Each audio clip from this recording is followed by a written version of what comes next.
everyone This see my conference will now be recorded.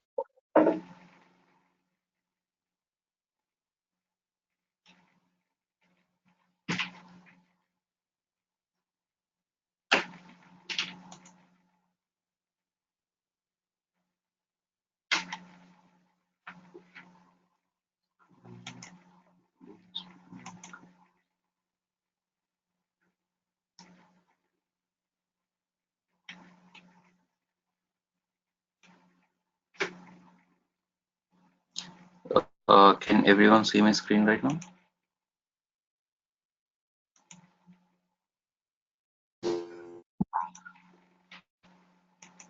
Yes, I can see. Okay.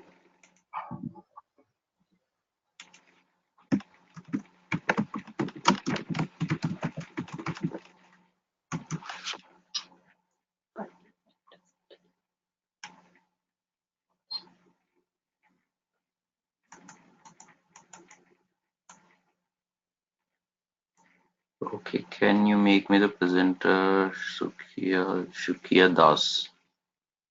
Who is Shukia Das?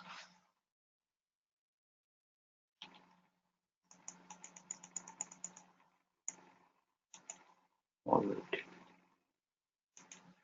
Okay, so everyone joined. 11 members joined, right?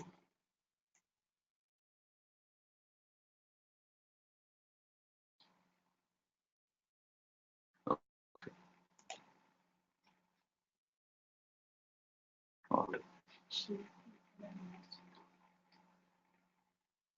Right. So if everyone can see my screen, so this is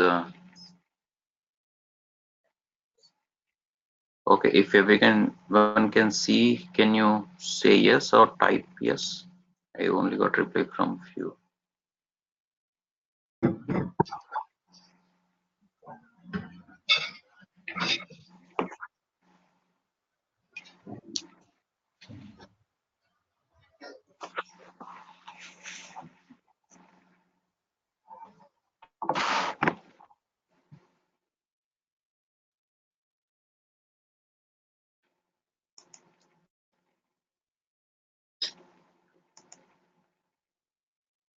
Okay.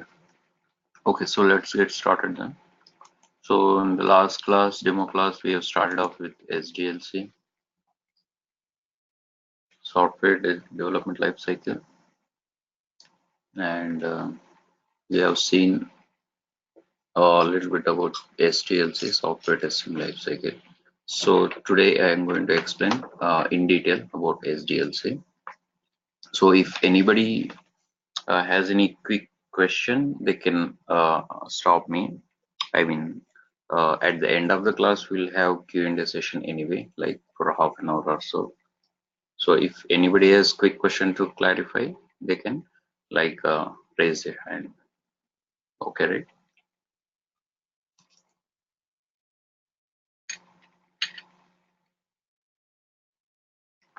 Okay. So what is software testing initially? As I told us earlier, anybody can recall from the demo class?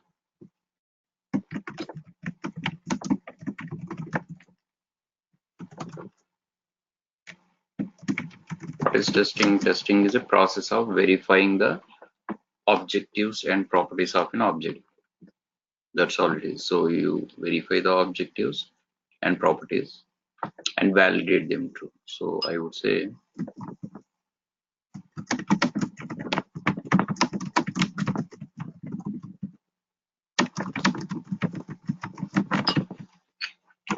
properties.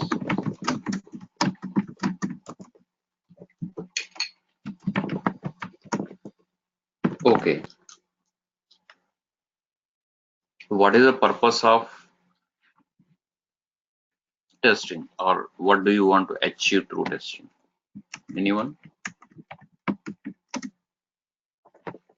What is the main purpose of testing? Anybody can answer quickly. If if you know the answer, you can.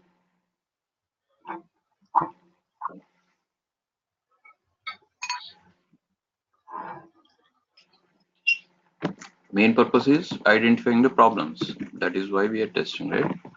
If it is either manual testing or automation testing, ultimately the purpose is identifying the problems or issues. So that's this terminology, issues or defects or whatever. So basically it's a problem.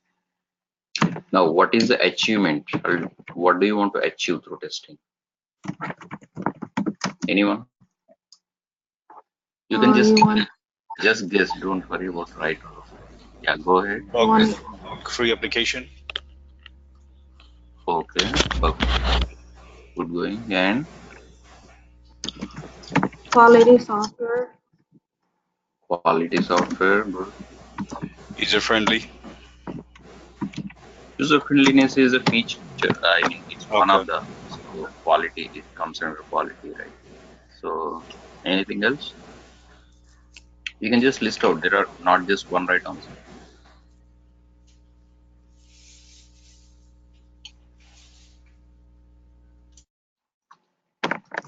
And customer satisfaction, right? Because client or customer is willing to develop an application for himself or his company, and he's hiring some people, vendors and consultants, employees.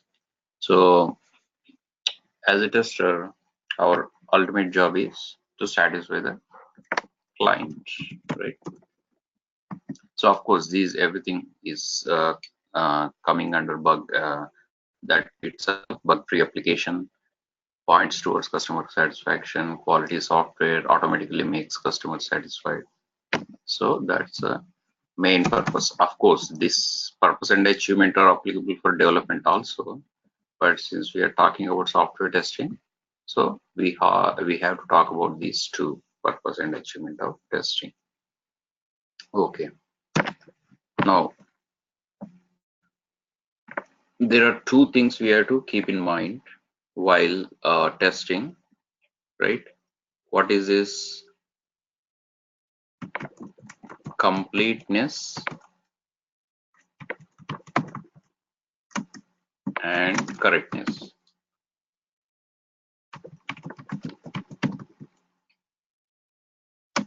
And of course, quality of the software comes anyway. So this automatically works toward. Okay. Now, what is completeness? So these two things are important when it comes to software testing. So what do you mean by completeness? Any guesses?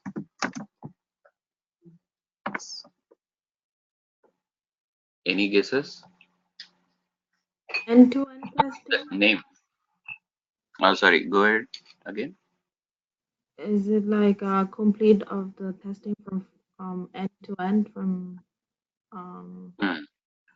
So basically, it's a coverage thing, right? You have to cover all functionalities. So you have to cover everything. I mean, do not leave anything untested. Do not leave any stone unturned. So kind of coverage.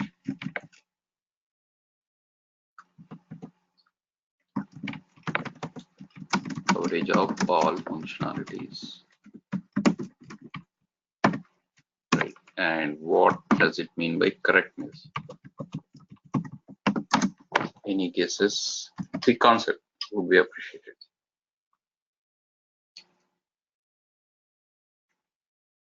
Anyone wrong or right? Change it according it needs. Change according to Its needs. needs. The software needs any change or updates. That's the correctness. That is change, right? Changing, I mean, you're talking about change of requirements, change updates. So that will again come under completeness. So everything. So correctness, what is its name? Is properly serving its purpose for what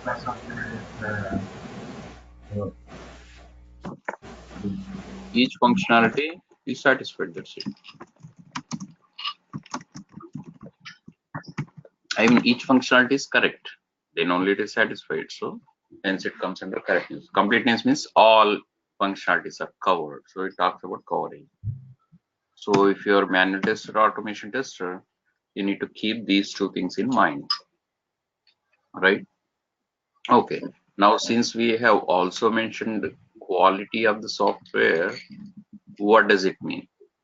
These two work toward the quality of the software.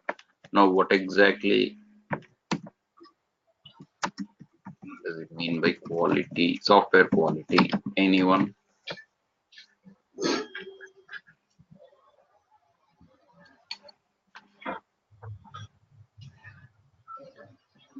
Okay. Let's divide this software quality into two things. One is technical aspects. Second is non-technical, right? So everything goes into there in the software industry. There are technical aspects as well as non-technical aspects. Okay. Now let's talk about what is technical. What do you want to achieve in terms of technical aspects toward the software quality?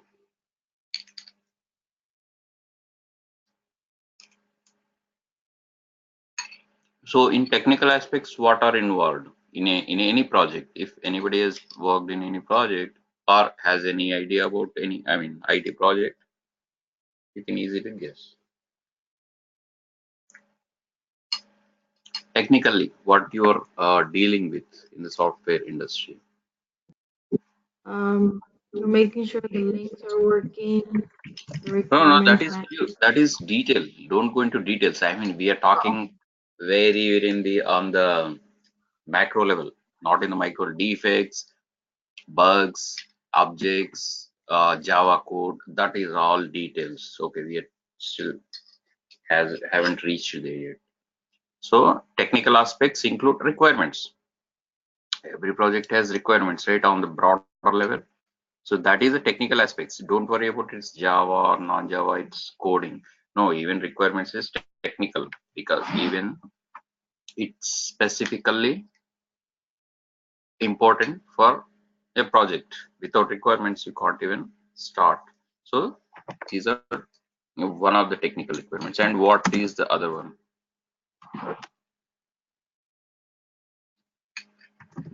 Customer expectations, right? That is one of the technical aspects.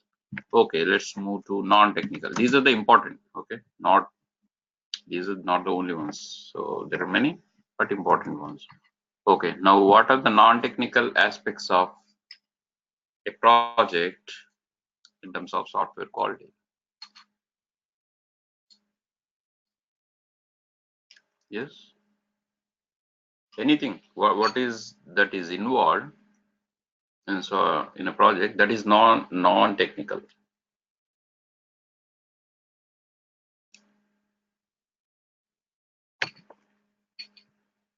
Money, right? So what is it? Budget, right? Budget or cost to purchase. So if anyone is needed, they will hire, right?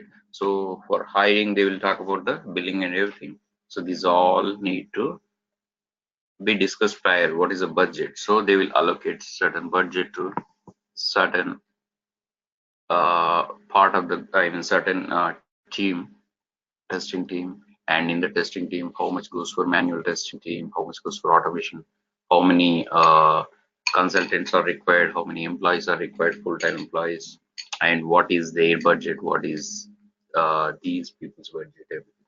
So that is non-technical, right? And what else important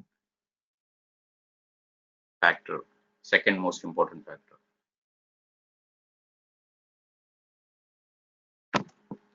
time, right? They can't have like 10 years, 20 years to develop and testing. So there is a limited time. So within the deadline, we have to finish that. And I mean, in detail, that will be whole project will be subdivided into releases, and each release has been subdivided into dot releases, and everything is, I mean, targeted towards a deadline, right? So before the deadline, if these sub tasks or releases complete, then overall project will be complete before the overall deadline. So time is the important factor, time to release. So these two are the important factors in software code. Okay, any questions so far? I mean, quick questions.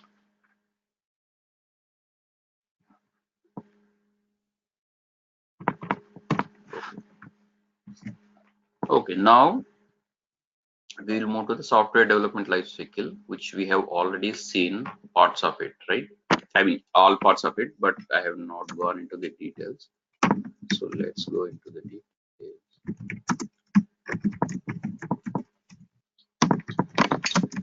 Life.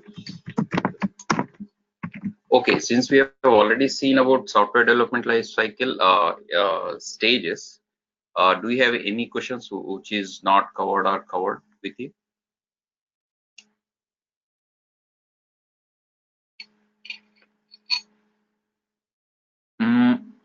You can speak out, because if you're typing, I may not see it. So somebody is typing. But...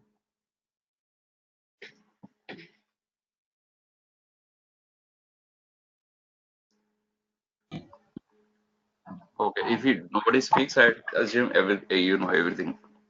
So I'll move on. Okay. So, So okay. for the SDLC, the requirement analysis part where you do analysis and planning, do you create the documents? Is it the SRS or the BRS? Which document is most? Okay. Yeah, I'll get there. I'll come to that part. Okay. So I was talking about, do you think anything is missed out in these official stages, or Oh, anything is extra? Yeah. Let's talk about these stages. Don't worry about the details. I'll go into those details in a minute. So everything is fine as far as the official stage is concerned. Okay. Can anybody read out the official stages quickly? You can see my screen. Yeah, I can read out official stages: requirement gathering, that is business analysis, analyst, UAT, analysis and planning, system analyst, uh, business, something, BS, what does BS means? Right. System design technical architect, implementation, coding, deployment, the developers, testing, test engineers, user acceptance testing, application is live, maintenance there is. Methodologies, waterfall, that is automation not started until manual is done. And Okay. Okay. That's all. That's all about official stage. So methodologies are different. okay, Okay. Okay. Let's talk about these official stages. So the first official stage is requirement gathering, of course, because without which we cannot proceed. Without knowing what the customer wants, we cannot proceed. Neither developers nor tester. So in the requirement gathering, I would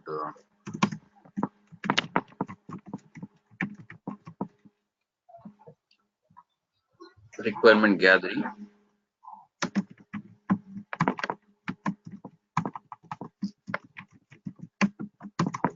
Okay, so the important document in the requirement gathering is BRS document.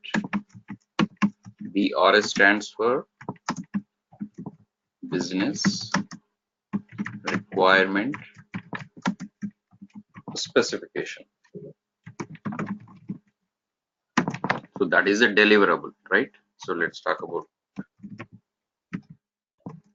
the artifacts involved in requirement gathering. Now, who does work on this requirement gathering? Any guess? Anyone? BA. BA, correct. Let's move this thing. Okay, let it be there. BA. Who works? BA. So who is BA?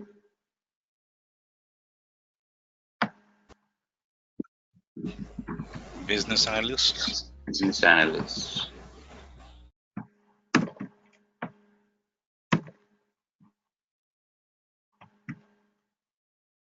Okay. And what are they work on?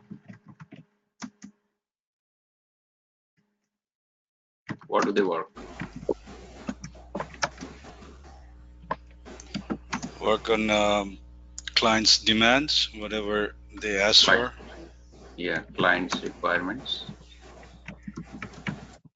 And they have a checklist to, okay, so they will collect all these clients' requirements by discussions, meetings with clients, right? That is actually out of scope for us as a testers, but it is good to know always. So in case you need to interact with a business analyst, you would need to know what they do. It gives you an idea, right? Okay, somebody has arrived. Caller 02. Okay, it's better if you mention your name instead of caller 0.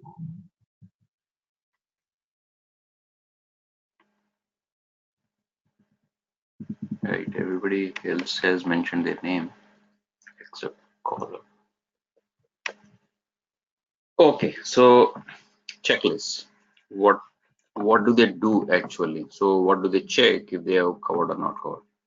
So first they collect the requirements, they jot them down on the notepad or something, and they put them on the document, Word document, and using a template or whatever. And finally they have, before sharing the document with everyone else in the project, they have to make sure certain things, right? So geez, are these docs having right requirements or not? That is very important question. Correctness. So I'll mention short forms going forward. Regs means requirements. Okay, so they will check if these requirements are right or wrong. Okay, so sometimes they jot down the wrong requirements or wording is wrong. So it's very important for them to put the right wording in the actual document before sharing. So that is one. And second one is, any guesses? Completeness and correctness and completeness. Everybody checks these two things in the software quality. So software quality is involved right from the requirement gathering. So every checklist should definitely have them. So are these docs, PRS docs, have complete requirements or not? Okay, anything else?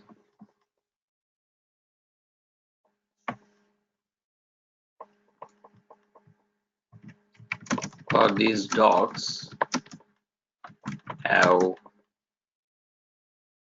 achievable requirements or not? That means if those requirements are going beyond the time frame defined in the project schedule document or whatever, then those are not good requirements, of course. So they have to be achievable, right? The requirement should not take more time. In other words, should take time that is allocated for that particular release or project. So achievable, it's a very broader term, but it will be materialized in the testing test plan document or development their own plan document, architecture plan document, and everything. So achievability is one of the important things.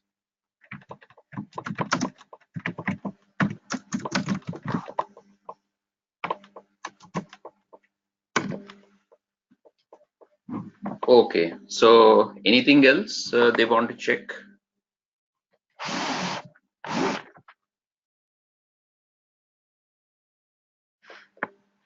Right, these are the most important, but you can always add more, like time frame.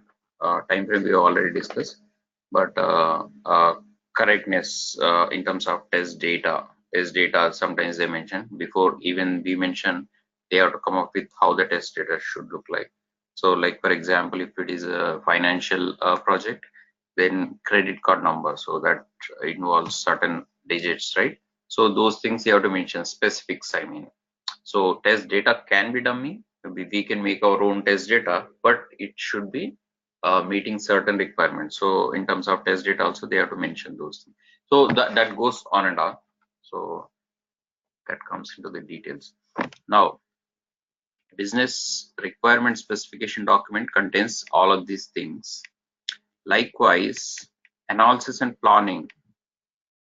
Analysis and planning also, same thing.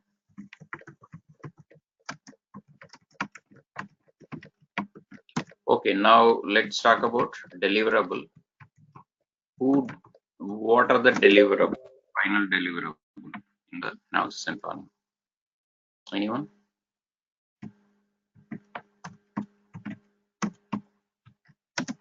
Simple, system requirements specification.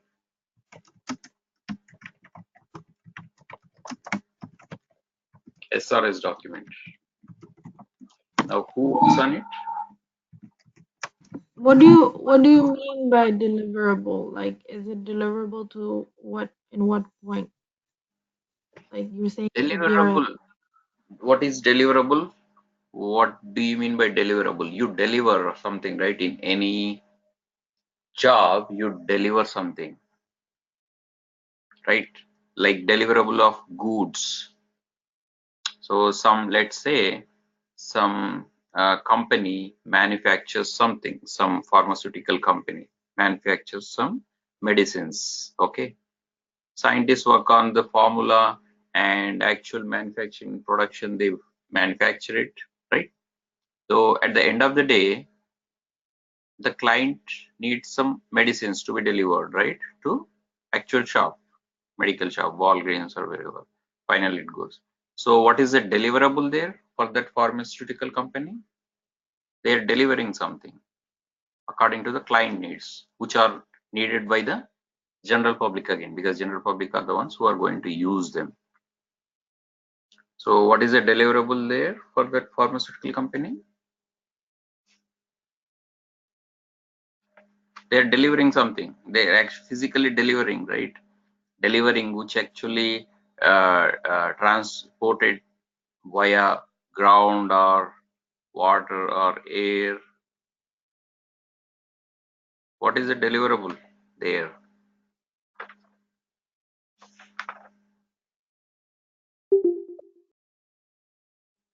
The deliverable is actual medicine, right? The physical, the tablets or pills, injections or whatever physically. So likewise, the deliverable, what this team is supposed to deliver at the end of the day. You got the point? Yeah. Important. Yeah. You are asking about deliverable, the meaning of the deliverable itself, or what is the importance of deliverable in the No, I was saying, I know what deliver means. I just wanted the importance of the importance? Yeah, that's what I'm saying. So in any project, the deliverable is important, because that's when you deliver something, you get paid, right? right. Otherwise, you don't get paid. That is important. We are all working towards a deliverables. Everyone has one.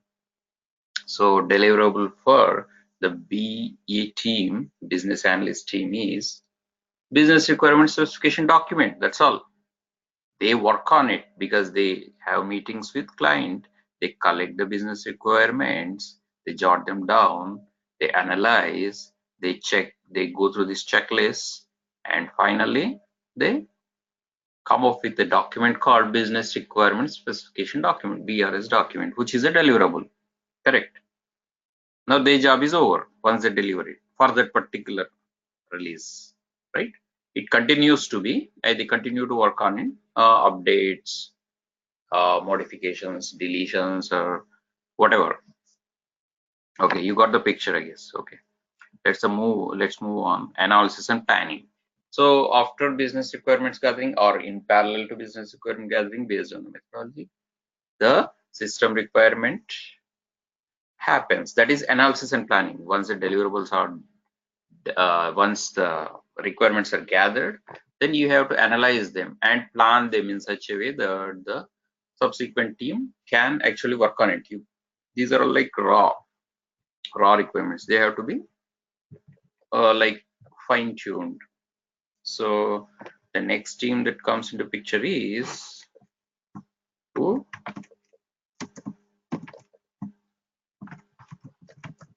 System analysts, right?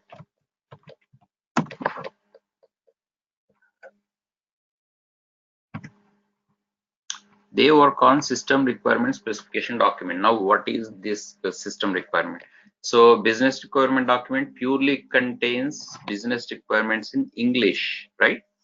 So like, for example, let's say the first page, the home page of this application, the web application, must contain the banner on top, and we should have language preferences on the top right corner, and we should have login with the user ID, password, and login button on the middle right, and you should have a status bar below, and we should have the top bar, welcome bar, after logging in, who logged in successfully, blah blah blah. So these are all in English, jotted down in English, point wise.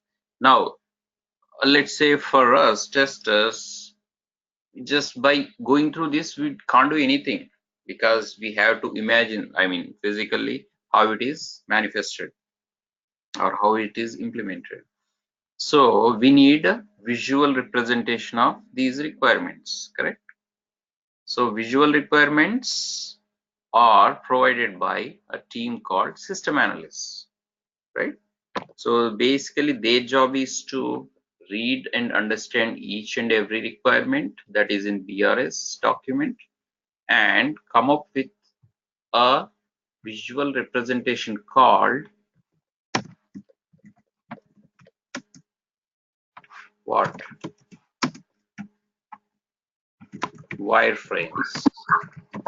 So wireframes are actually a visual representation of how the screen would look like when it is developed, like home page, how it will look like, dummy, but it will be useful for the subsequent teams, even development team also. They have an idea, okay, where to put this button, where to put this checkbox and everything. So wireframes, mostly PowerPoint presentations. So they will come up with nice diagrams and everything. Even it has a dummy functionality. By clicking, it will go there, but it's dummy, not actual. Okay. So same checklist, right? Requirements are not complete or not achievable requirements. So basically, these are not applicable because they're just mimicking the business requirements in terms of diagrams. Okay. Now, okay, so there is a cross team that also works on these, are called BSAs. Who are BSAs? I mean, it's a combination of business and system analysts. So they basically are involved in both right from the beginning. So just they act as a bridge between BA team and C team. So which is called the business system analysts. So both will work out. So basically, if they want to clarify something with the BAs, so they will, because they know both the business requirements and system requirements. But specifically, mostly the system requirement analysis and planning is done by the system analysts. So actual physical work, wireframes creation, and everything. Okay, now let's review the analysis part, exactly what they do. I mean, I'll wrap this up quickly because we just need to know this. We are actually not involved in these things, so don't get submerged in these details. So just to have an idea, that's all we need to do. We need to know. So BRS document contains what? Customer business requirements, right? And SRS document contains functional solutions to these business requirements, right? BRS contains customers business regs, right? SRS contains functional solutions to this. Functional in the sense exactly how you want to implement it, how it is implemented, not how it is implemented, how you want to implement it. So they will be reviewed by the customer again. If they want to make any changes, they can suggest the changes, because visually even they wouldn't know unless and until they are put on a physical paper or physical document, PPT document. Functional solutions to business risks. So after preparing SRS documents based on the business requirement documents, another business analyst category people review these documents to verify their completeness and correctness using some of these techniques. Okay, what are those techniques? Those are called review techniques. Okay, so the review techniques are useful for any team in general, because these techniques are used in all of the teams, specifically the analyst team, business analyst or system analyst. So those are walkthroughs, inspections, and third is peer reviews, right? So these are important anyway, so we have to know about these. Okay, what is walkthrough?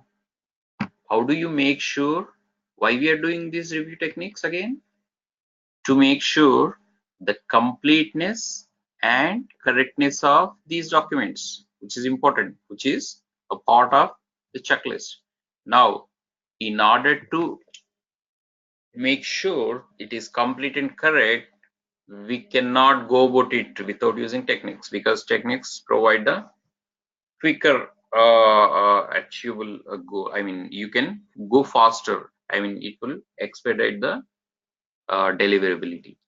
Okay, so now walkthroughs, inspections, and peer reviews. So what is walkthrough actually? So they will conduct schedule some meetings, walkthroughs. So one BA walks through those documents in the meeting. Everybody will be involved in this meeting. Project director, project manager, all the stakeholders, and some people from BA team, and some people from technical team like developers, at least development lead or test lead, test manager. So they will be involved. So whole documents will be walked through, and they will also inspect the document, inspect from audit point of view. So if anything is missed out, anything is covered extra or something. So I'm not just writing, so I'm just explaining. What is peer review? So this document is sent to all the members of BA team if it is a BRS document, or all the members of SA team if it is SRS document. And if they have 10 members in a BA team, everyone else reviews. So that is called peer review, which is an important part of the software testing. So peer review, they come up with any comments, suggestions, right? And they send that, they will maintain some Excel spreadsheet and send it to everyone else. They email it basically, right? In red, they will mark, they highlight something which is not required, or if they want to suggest an update or modification, they will mention everything is a document. They will maintain an Excel spreadsheet, who commented on it, when, and what is the actual comment, blah, blah, blah. Now that goes goes back to the original document or document writer or whoever. So they will review it and they will have to incorporate those review comments, right? If they don't want to incorporate the review comments, they will suggest, okay, this is not the right comment. They can say whatever they want to. And finally, this process goes on and on and on and on until all the comments are being incorporated, right? That is a peer review. So what is the advantage of peer review? Now tell me why we need to do the peer review. Quick.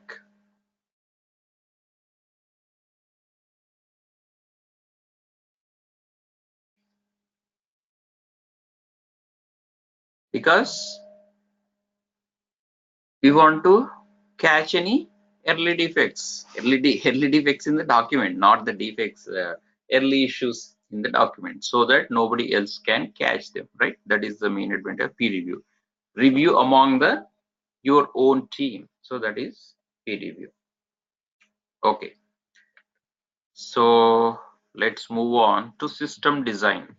So we have covered requirement gathering, analysis and planning. Third one is, what is the third one?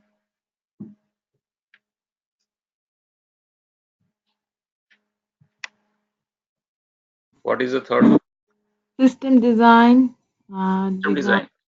Required document.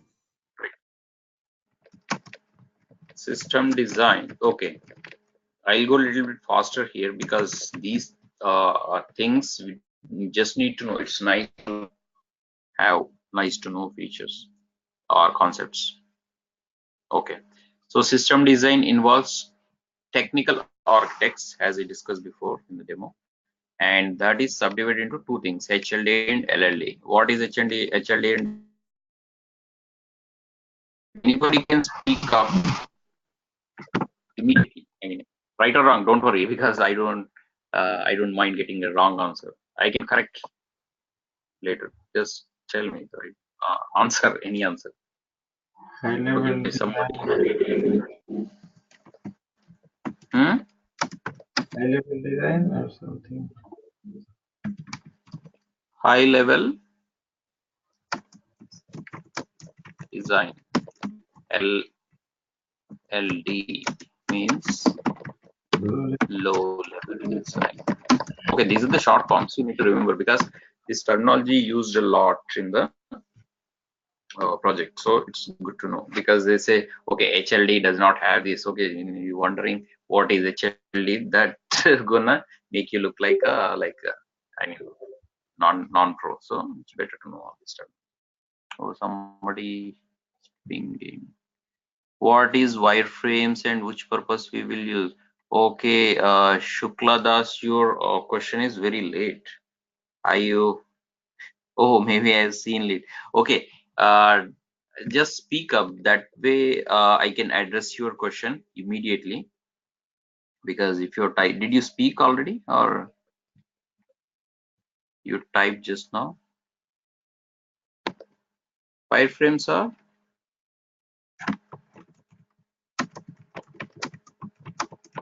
visual representation of what business requirements.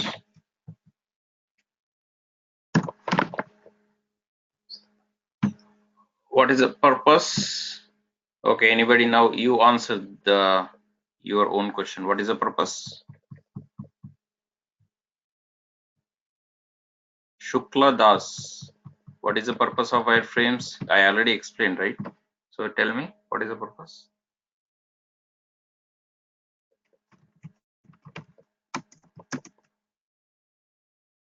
Purpose is to help other teams, right? It's basically to help other teams. Which other team? Dev team, testing team, and other teams, even the clients also, because they have no idea initially, because only once they are shown the wireframes, they will come up with their own suggestions, right? So it's their SRS team's job, SA team's job to come up with these wireframes in the SRS document. Okay. Printed document. It is a printed document. It's basically it's a soft document which can be shared via SharePoint. They'll put it in SharePoint, which is a shareable Microsoft shareable software. And you can also print it out. Normally, it's not suggested to print it out because it contains 50 pages of something. So environmental it's not suggested. So they can go through on the computer itself. Okay, now let's come to system design, which involves two things: HLD document and LLD document. Okay, now HLD document, as the name suggests, is high-level design document. So what is a high-level design document contain? High-level document contains all overall architecture of the project, right? Overall architecture. Let's not go into the details.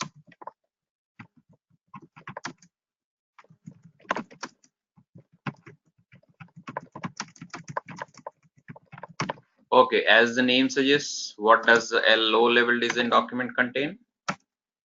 Anyone? It's very easy. Now, once I mention the HLD, you should get this second one. What is LLD? What does it contain? Not the overall, internal, right? Inside, it's a detailed thing, internal architecture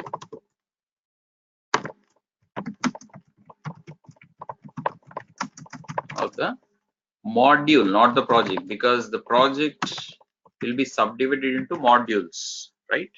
So inside each module, what are the flows and how it look like, right? All the details will be put in a diagram called low-level design. Okay, so for example, HLD document looks like this. So you have a login,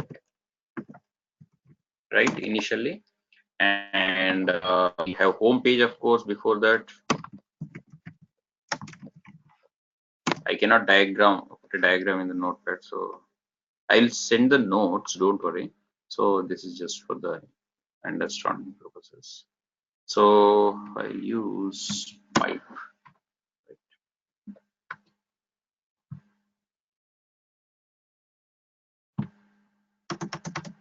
Home page, then login, then login. After login, you will be able to access your mail, right? Then you can use chart, and then you can go to, if it is a matrimonial site, let's say, you can go to your matrimonial, right? Like you can check who are the brides you want to propose. So this is how it would look like if you take an example of a matrimonial site like bharatmatrimony.com or whatever. Okay, what is LLD? Now let's say user actually logs in. Now these are all modules, homepage module. It's normally called launching. Okay, so that's when we launch. If you go to the website bharatmatrimony.com/index.html, whatever, it first hits that page. Now login page. So these are called modules: login module, mail module, chart module, matrimonial module. Let's say, because that again in that module they will go deeply. So for that purpose of developing that particular module or testing that particular module, the architecture team, technical architect team, has to come up with the low-level design for that particular module, right? So otherwise, developers cannot code. I mean, if they want to put a condition, if this happens, what they want to happen, else if this happens, blah blah blah, conditionally, right? And what to loop in everything. So that will be mentioned specifically what to code. So specific instructions to developers, what to code, what not to code. So it's very important to come up with this low-level design document correctly and completely, of course. So if you're taking a look at login document, login module, so user logs in, right? User logs in with the user ID and password. User ID and password. Okay, so it's a simple module, login module. how it will look like. So user logs in with the user ID password, and now checking happens, right? Checking. So you can actually mention with the diamond shaped this one, the square shaped geometrical figure. So checking happens, then it will check if the against a database, right? Database contains all the user ID passwords that users have registered with. So if it is correct, then it will go to the next stage.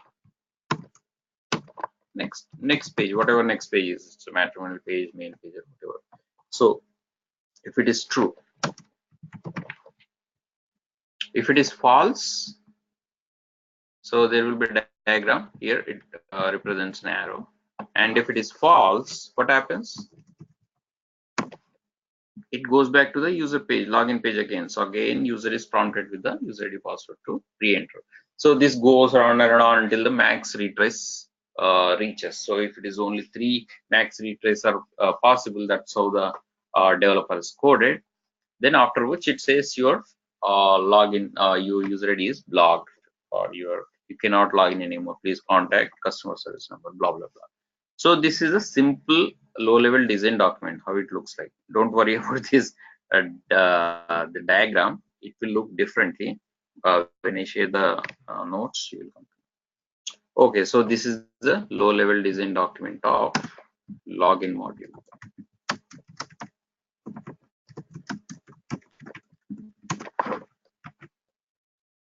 Now, after completing the low-level design, now what happens again?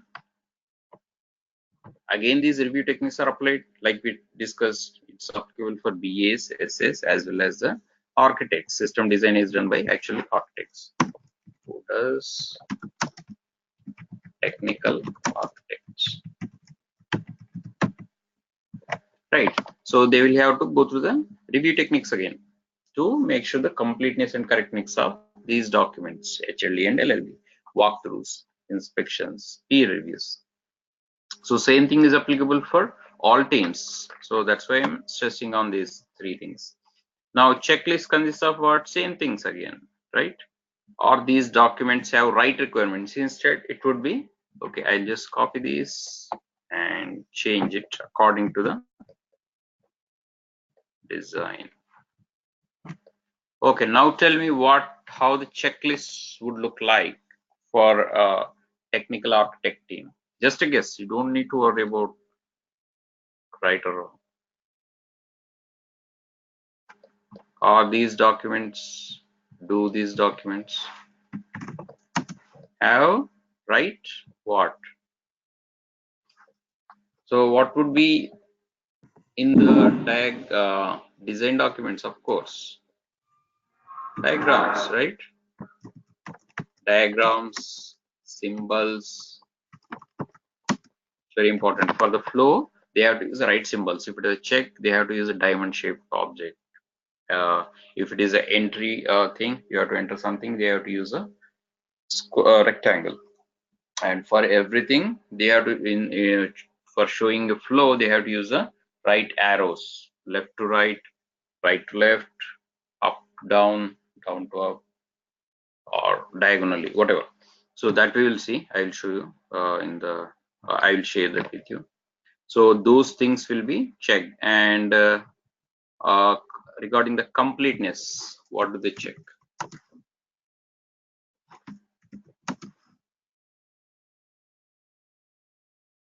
Same thing, right? Complete diagrams. And do these diagrams have achievable what? Solutions. I mean, it's not requirements. The whatever they are proposing, the flow has to be correct solution for a developer to code. So that's all they will do. Okay. Now another important thing they can also mention is, do these docs or design docs, let's say,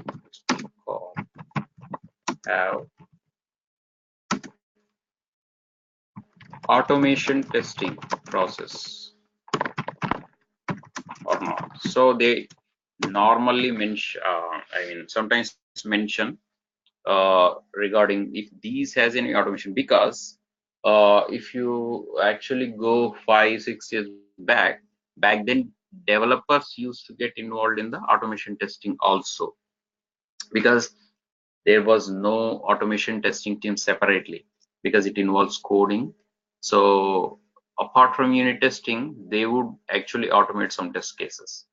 So in terms of those things, the design team, technical design team would also mention one of the checklists as whether these flows are applicable for automation testing process or not.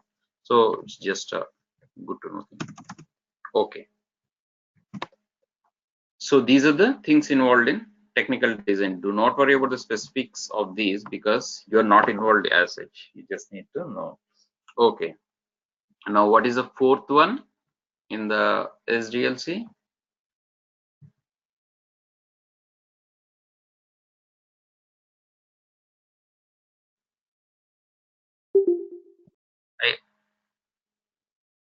I have already highlighted it. Implementation, coding, development, Correct. deployment. Coding. Okay, so actual coding starts. That's what it means, right? So now so far the documents are over. It's time to jump in and actually make the product, right? Documentation discussion is over now. So you have to make the product. That's what it means, implementation. Now fourth is implementation.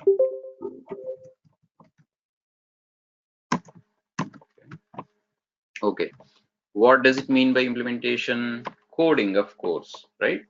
So the developer has to understand the requirements as well as the wireframes and design documents, including high-level design document and low-level design document, and they delegate these tasks.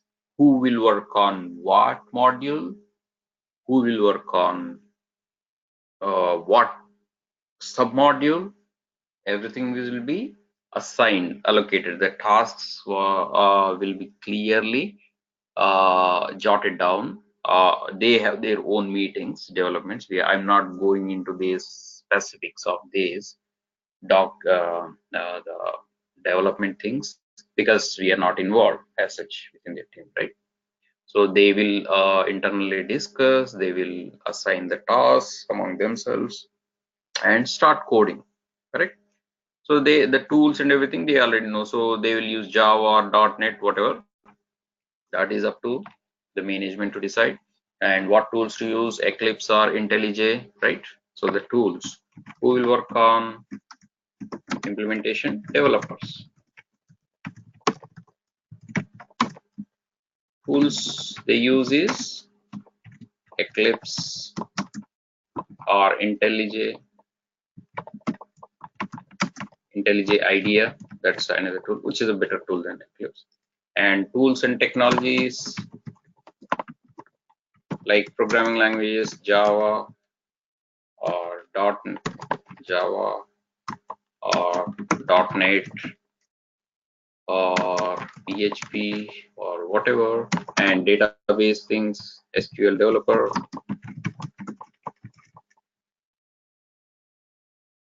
SQL developer comes under this. Let's say Oracle or whatever, and tools you can use SQL developer or Toad.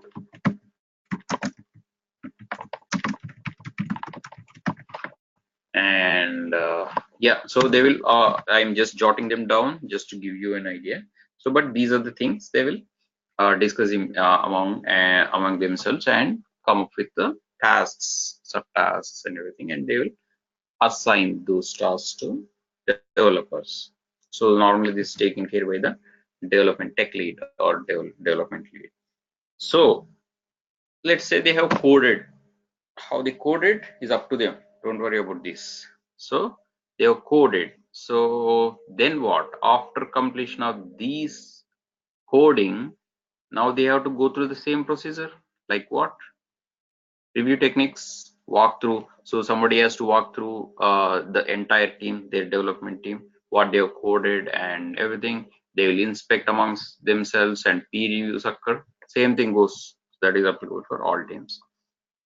Now, after that, they have to perform their own testing.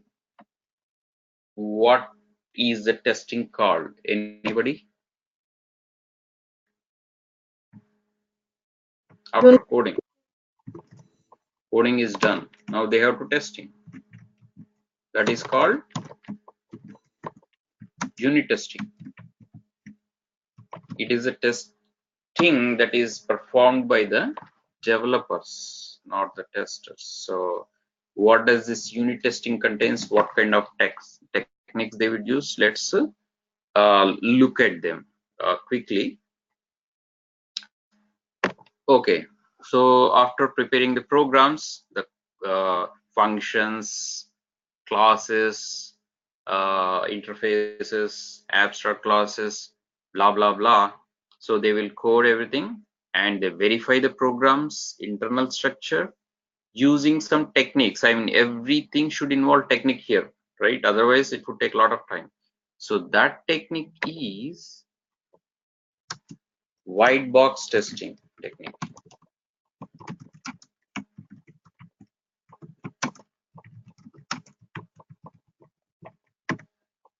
Okay, unit testing using white box testing techniques, or it is also known as open box, or also known as clear box testing techniques, right? So if somebody talks about either white box or open box, clear box, you would understand it's all the same thing, which is used for unit testing, that is within the development team. That's all you need to know. Okay, now let's have a quick look at what white box testing techniques means. I mean, we just need to look at the testing techniques because we can differentiate between these techniques and the techniques that we are going to use in our own testing, right? So unit testing is simply their own coding testing. Coding, they have coded, now they have to check their conditional structures, loops, control statements and everything. They have to write unit tests to check their own coding, not the application. So in order to do that, they will use some techniques called white box testing techniques. And what are these test techniques? We will take a look quickly. Okay, these techniques involved basis paths testing. I'll explain in a while. First, list them out. Control structure testing.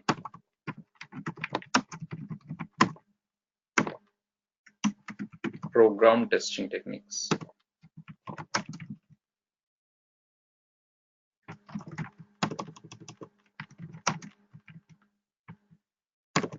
Let's not use our techniques. Mutation testing. Okay. Basis paths testing. Okay. This means simply to check whether the program is running or not.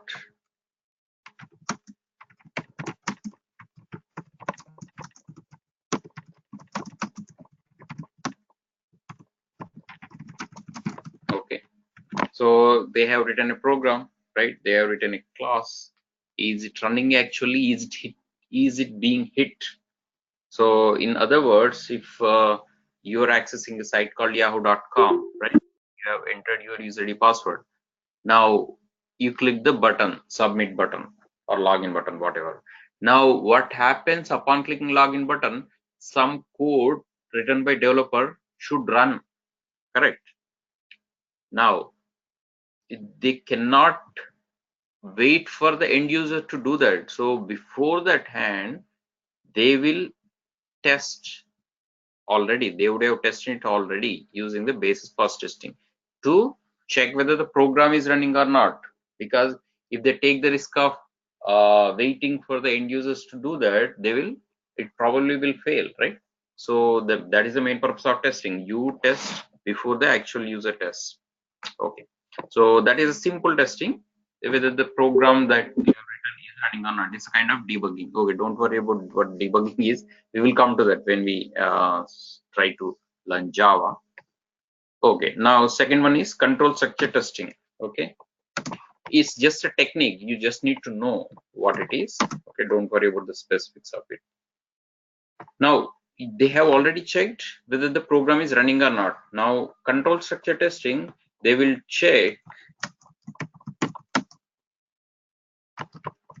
whether the program is, I'll say prog, is running correctly or not, right? Running is different, whether it's running correctly or not is different altogether. So that they will test in control structure testing.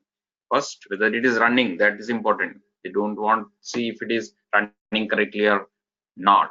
First it is running, then we will check running correctly or not. If it is not at all running, you can't even check running correctly or not, right? So step-by-step process. First it is running or not, then if it is, then check whether it is running correctly or wrongly. So okay, if it is not running correctly, they'll have to fix something. That's all. So this will give them good. This technique will give them good understanding of their own code that they have written. So that's all. Okay. Now program testing. What is program testing?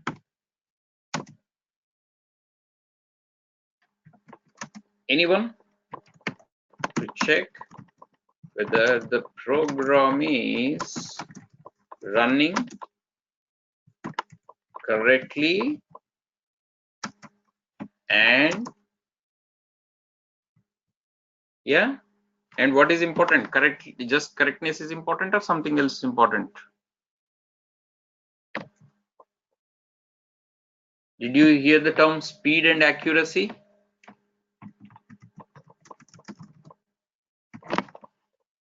Correct, it is running correctly, but it is taking a lot of time, 1 hour. What is the point, right? So it has to run fastly. I mean, speed is important too, accuracy important, and speed is important too, right? So they cannot use like n number of control structures, conditional statements. If they do that 100 conditions, it will take a lot of time. It has to check, program has to check condition 1, condition 2, condition, if condition 3, 4, 5, these many conditions will make the program run very slow, right? So that is experienced by the end user. So for example, you have opened a website, yeah, some website, bharatmatrimony.com, and you logged in, it is taking for a while, I mean 1 hour to just log in, right? What would you feel? Hello, what would you feel? Frustration, right? So what needs to be done? What was needed to be done? The developer must have should have coded it in such a way that it runs fastly. So they have to do it prior hand. So hence the program testing. Okay, now I will give a chance to explain this. Just guess what the mutation testing is. It's simple. What we have covered and what is left. Just mention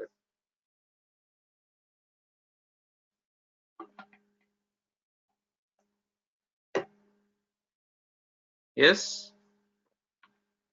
What is not covered? We have checked program is running or not. Then program is running correctly or not. Then program is running correctly and falsely or not. Then what else is there? Just yeah, go ahead. We have to make sure if it's stable or not. Stability is already covered in the program is running correctly or not, I guess. We have missed an important factor. What is that? Stability is definitely covered under correctness, because if it is not running stably, that means it may not be running at all. Okay, so in this first 2 points it is covered. Stably means consistently, if it is running consistently or not. Yeah, they can run this basis path testing repeatedly, that by that they will know. Okay, one important thing is they have to check this too. Yes, what is that? I'll start writing. You just mention the name quickly to check whether the program is not running. Yeah, they have to mean negative testing. They have to make sure the program is not running falsely or incorrectly. Correct. That they have to mention by changing the program intentionally. Intentionally, they will code it wrongly just to check if it is not running. If it is not running, I mean, not running. Oh, sorry. To check whether the program is not running. Okay, not falsely, actually, correctly only, because wrong coding must not run. Okay, it actually makes confusing, but yeah. Okay, if anybody didn't understand, let me know. So they will change the program wrongly. They will code intentionally wrongly, and to check if it is actually not running, because if it runs correctly, that's their mistake, right? So they have to make sure by wrong programming is not running properly. So that is a mutation testing. Mutation means what? Change, right? So they will also make sure that. Okay, so white box testing techniques will be applied in the unit testing. Yes, unit testing, and those are basis parts, control structure, program, and mutation testing. Okay, anybody understood this? What is unit testing? Tell me.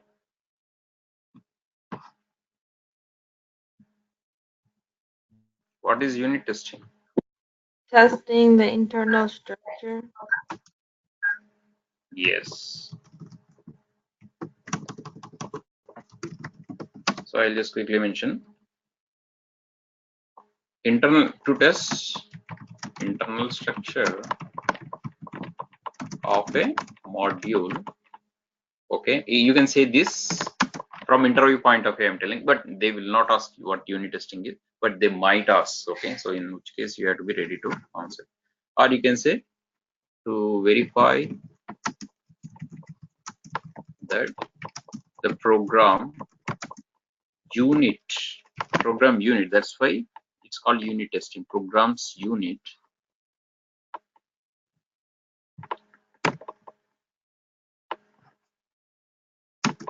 carries out the functions defined in the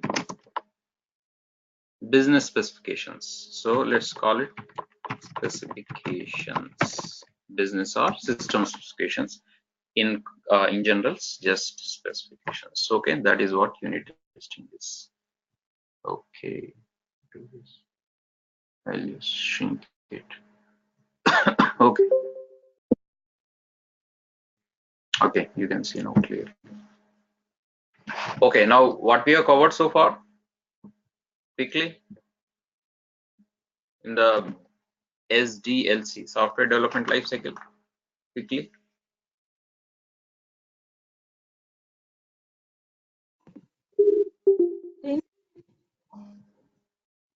Yeah, just mention the name so that I would know that you understood. So far we covered requirement gathering, analysis and planning, system design, and implementation. Implementation. And in the implementation, what we are discussing right now, white box Unit testing. test. Unit testing, correct. Unit testing uses white box testing techniques. White box testing techniques. Now, after unit testing, there is another important testing that is called integration testing. We have discussed a little bit about this in the demo class, right? Okay, this is not testing by the testers or for the testers, but this is for developers. Okay, now you don't get confused between system integration testing, SIT, that is by us testers. Okay, it is not system integration testing, it is a integration testing followed by unit testing. Integration testing followed by developers only. Now, after completion of unit testing, programmers or developer concentrate on interconnections between the modules. Now, unit testing is to test the internal structure of a module within a module. Okay, let's say within the module, intra. It is intra. It's kind of intra testing. You can say intra. So project contains many modules, right? Not just one module. One module, you perform unit testing within that module. Now you perform unit testing for all the modules, right? Login module, mail module, matrimony module, home page module, and your transaction module, financial transaction module, and your notes module, whatever, your profile module, blah blah blah, right? Now you don't just go to a module directly just like that in the web page. You actually travel from one to the another, right? You're in login module. From login module, you're going to your matrimonial module, right? That means you are interconnecting them. You are actually going via one module to another. You just do not go to a module just like that. Can I go to matrimonial module without logging in? No, right? I cannot go to my own matrimonial module. So that is called interconnectivity between the modules. That must have already been defined by the developers already, correct? Otherwise you wouldn't even go from login to without developers have coded about it. So that is called interconnection between these modules, and the testing performed on these interconnections is called integration testing, right? Integration, the name suggests all. So it's an integration between modules, how the bridges have been built. So without bridges, you can't even cross from one path to another, right? So that's important. Now, during this testing, programmer verifies again completeness and correctness between the modules. So in the unit testing, they have made sure the completeness and correctness within the module, whereas here between the modules, right? So this is to verify completeness and correctness of what? Between the modules. Everybody knows what module is, right? I already told you. Module is module, piece of code. Again, we have to go back to this system design, HLD and LLD. High level design is about overall architecture, like it shows all the modules like login, mail, chart module. Low level design is within the module, so right, and integration is, so the high level design already shows it, the interconnectivity. See here, this is exactly what it is, integration. How do you go from home page plugin, log into mail module, log into chart module? I cannot put a diagram like diagonal line here, but yeah, if you actually draw it within the Word document, so don't worry about that. I'll share the notes later. So that it will look like this interconnectivity. These lines actually log into chart, log into matrimonial, mail to chart, mail to matrimonial. So all these directions will represent the integrations between the modules, and that integration will be tested in the integration testing by developers. Okay. Now integration testing is to verify what? To verify the completeness, correction and correctness between the modules, right? Of course that is. And how else you can define it? Actually what you do to verify the various programs comprising the system or module are compatible and interfaces between the programs are correct. So interfaces between the programs are correct or not, and compatible or incompatible. So this will be tested in this one. Now For the unit testing, the developers must follow white box testing techniques. Likewise, for integration testing also, they must follow some techniques. Okay, so which are what? These are not called techniques per se, they are called approaches rather. So that's appropriate term. It's not techniques, but I would use a technique also. So approaches, what kind of approaches they will use, they will perform in order to perform the integration testing on the interconnectivity between the modules. So one is top-down approach.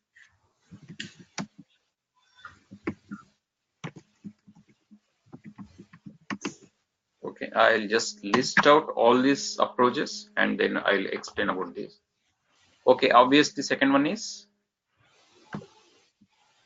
bottom approach.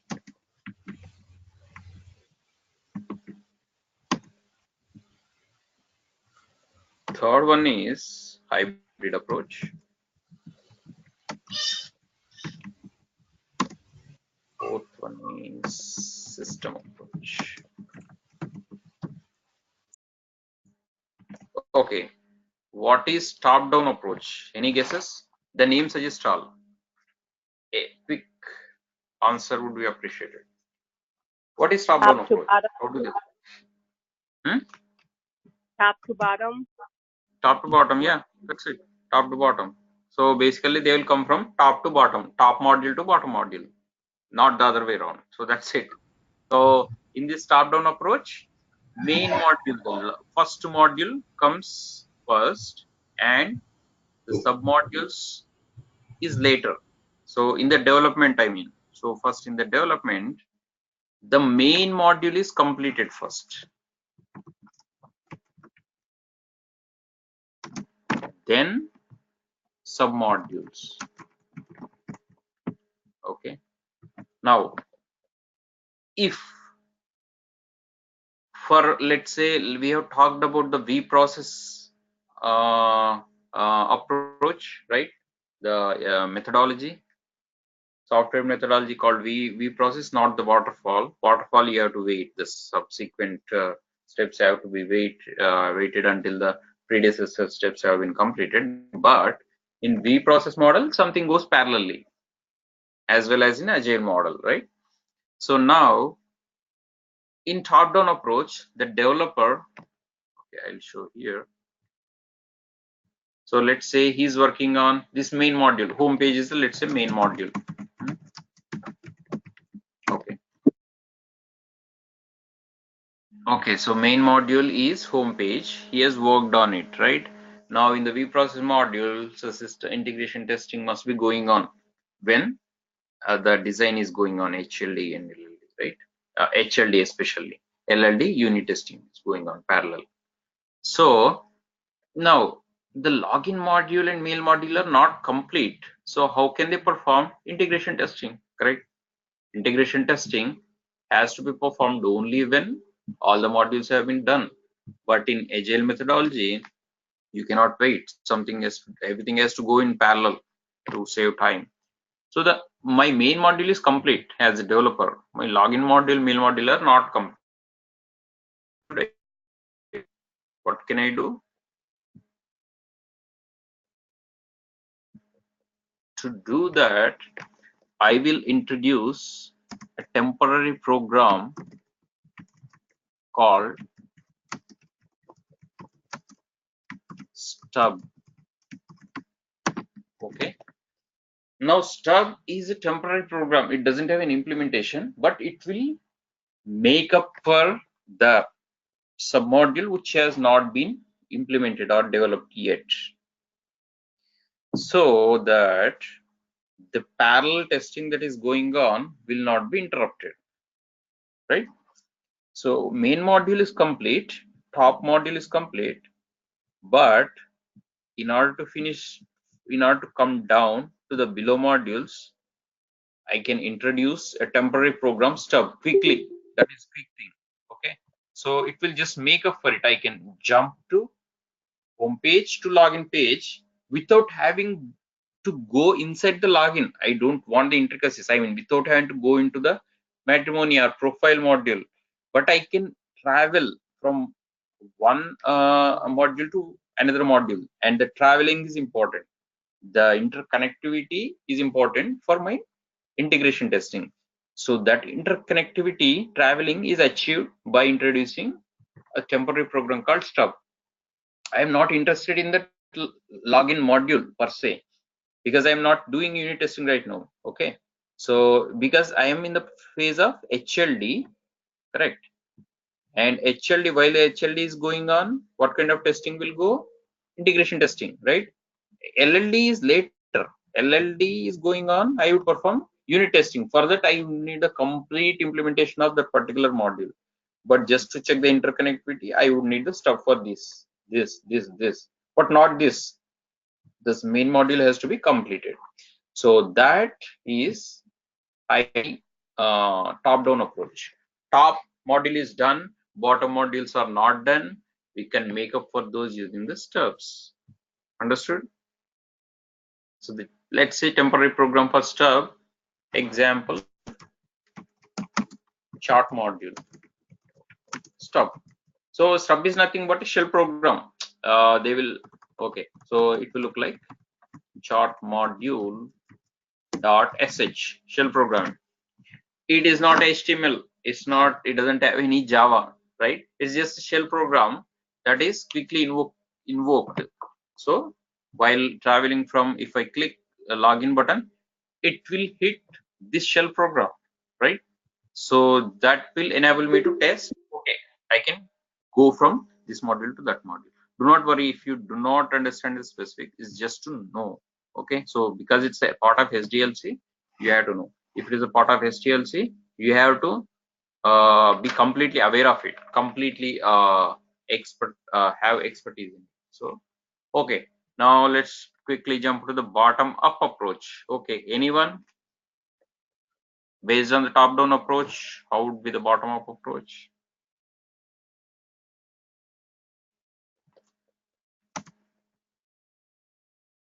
So in this one, what is constructed and what is not, and then still I have to do the integration testing. It's going from top, bottom to top. Main module is not complete, right? Here main module is complete.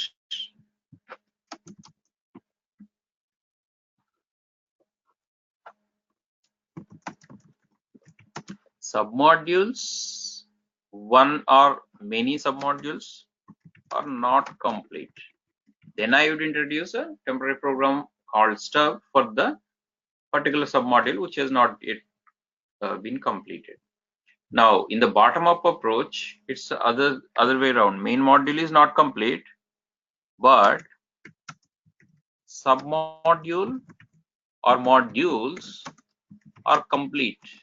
Okay, now tell me, how do I come without the first module is complete? The top home module is not complete. Now it's not even completed. I have to, how can I even travel to the submodules? How can I navigate through the web page or whatever? You know what I'm saying? The home page itself is not ready. Now where can I put the login? Correct? You understand the problem? If the home page is done, I can at least go to login and click the login button. I would go to the dummy shell program, right? Stub for my testing. Now home page is not complete. How do I compensate for that? Then comes driver. So I would introduce a temporary program called driver, which will make up for the main module. Simple. So it's again a shell script. It's just a name change. It's a driver is and the shell script or whatever, or it's a dummy page, HTML page. We don't have to know. So that will enable me to go to the actual submodules that are implemented completely. Now this approach, bottom up approach, enables me to achieve that goal. Now what is a hybrid approach? Hybrid is mix and match, right? How it would be? It's a combination of top down and bottom up. Means what? Main module is not complete. Main module is replaced by driver, and some of the submodules are not complete. So what would I do? I'll replace by stubs. Not all of them, some are complete, some are not complete. So in this case, I would go for the hybrid approach. It's a combination basically. Main driver is there, main module is not there, so I would go, and submodules, one is there, login module is there, some module 2 chart is not there, so I can still test integration testing, and submodule 3 is done, matrimony module, submodule 4 is not done, logout module or whatever. So some mix and match hybrid approach. That's why it is called hybrid approach. Now system approach is once all modules construction is completed, then only programmer or test engineer can verify the interconnections between the modules. By saying that, what it would mean is all modules must be finished, then only testing occurs, in simple terms, right? So if it is not complete, if at least one of the submodules development is not complete, I cannot perform integration testing. So system approach, for system approach, you still you have to actually wait for development of all modules are finished. Okay, now this is about integration testing. Now we have seen how many types of testing for the developers: unit testing and integration testing. Okay, so the implementation involves what? Coding, unit testing, and integration testing, right? So coding, let's put a star mark, unit testing and integration testing. Okay, now what is the next step in the SDLC?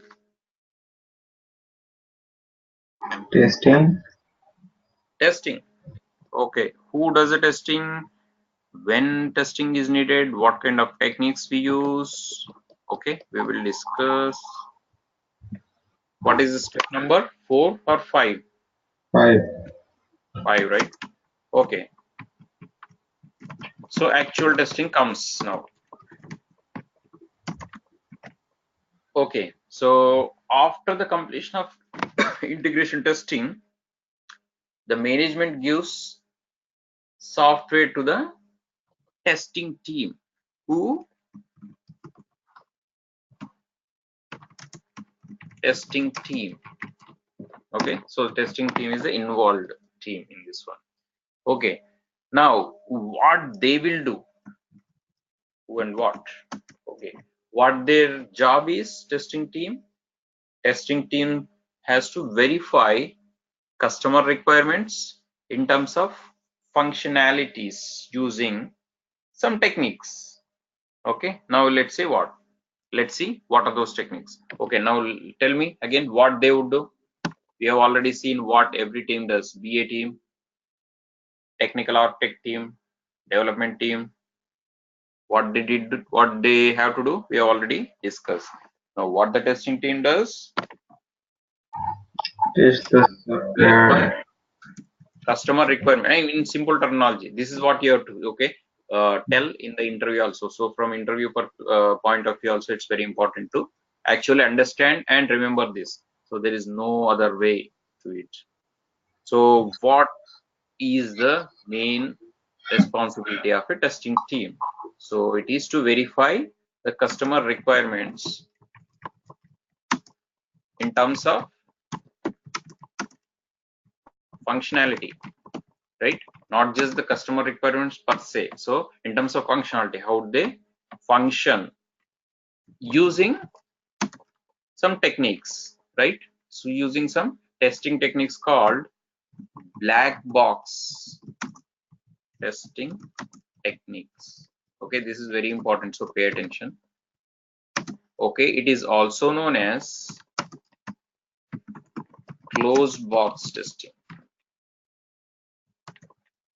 Okay, now this is the correct definition of what the testing team does to verify customer requirements in terms of functionality using black box testing techniques, right? Okay, now what are the black box testing techniques? Okay, now just to avoid any confusion, who uses white box testing techniques and who uses black box testing techniques? Okay. White box is for the developers use it, and the black box are the testers. Correct. Yep. You got it. So at least you have to remember, do not get confused. If you say testing team uses white box testing, you're done. I mean, you're wrong. So do not say that in the interview. I mean, these are all important from the interview perspective, at least, because in the actual project, nobody asks you what white box technique, what are the white box testing techniques. Nobody will, because you're in testing team. But in interview, they might ask. They might definitely ask the black box testing technique. So pay attention. Okay, now let's take a look at black box testing types. Okay, we will look at the techniques later. What are the types first of all? Black box testing types. Okay. Number one, usability testing. Number two, functional testing. Number three, non-functional testing. Okay. So these are the three types of testing that any tester would ever get involved with. Get it? So these are all the testing that we use. I mean, inside there is more subtypes, but outside these are all usability testing. Either you perform usability testing or functional testing and or non-functional testing. Okay. So what is usability testing? Let's discuss about that. Okay, any guesses? The name suggests at least a part of it, what it's supposed to be. Okay, what is usability? User is able to use it. That's it. User is able to use it or not. That's it. That means it's friendliness, user friendliness. Is it user friendly or not? Right? That's all it is. So usability testing, user just checks to verify user friendliness of the software. So I'll just mention SW from now onward. Okay. Now there are two subtypes in this usability testing, right? One is A, let's call it user interface testing, or in short UI. Okay, the name suggests all. Again, I'll ask you question about this. So just you have to come up with a quick answer. No need to worry about the correctness of it. Okay, then second one is manual support. In other words, help documentation basically. Okay, let's go a little bit inside this user interface testing. Okay, I don't want to again mention it here, so I'll directly define it here. Okay, any guesses? User interface testing, usability testing is just friendliness, is just user friendly or not. Now user interface testing, specifically what they are testing in this, anyone? Any other person who has not spoken so far? Tell your name and say the answer so that I remember who is speaking. Anyone? I mean, don't make me call the person's name specifically. Just volunteer. I know there are 12 members, right? So at least one has to speak up.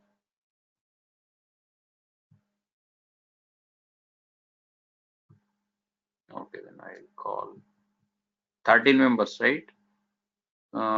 Okay, apart from Asazul, 12 members. I mean, apart from me, also 11 members. Okay, so Russell. Basically whatever is in the page, right? Like whatever you're looking at in the Exactly. page, That's that's it. what it Yeah. is. Yeah. User interface Sorry, is what I you was see. quiet for a while because no one else was answering. Didn't Ha. want to Okay. sound like I'm the only one answering What all the time. What is your name? Caller 3 is not a name, I guess. What is My your my name? name is my name is Tamina. Sanina. Sunaina. Sunaina. Sanina. No, Tamina with a T. Oh, Tanina. Yeah. Tanina. Okay. Okay, Tanina. Thanks for the answer. Okay, that is correct. That's all you need to say. I mean, you have to know, in order to understand, you have to know the name, and just if you know the name, you can explain easily. You can elaborate on it in the interview, right? So you don't need to even worry about. So name should suggest all. That's why the naming convention came up. Okay. As Tanina said, user interface testing is to test how it looks and feels, how easy it is. That's all it is. So it is just to check look and feel and ease of use. And does it have short navigations? Right? Navigations should be there. Okay, instead of if you put login in the bottom left corner, that is not user friendly, and ease of use is definitely not there. Okay, because a user has to specifically look for login where it is. Short navigation definitely. So it has to be in the top right corner or middle or right corner at least, so it's visible. So that's how it is. So look and feel, how easy it is for use, and short navigations. Do not worry about the other things like high contrast and visual user friendly for visually impaired. Audio sometimes is provided, right? So that is also part of some testing, but do not worry about those things and come under different testing. So this is just a regular user.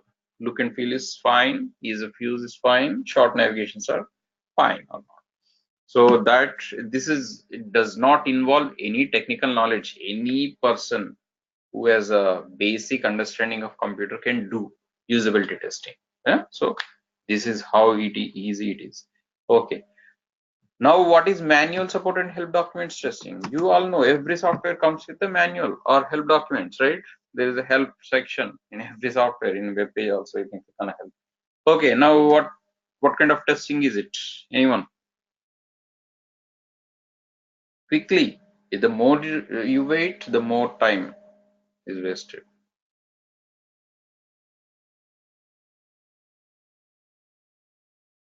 What is We're entering manually the inputs.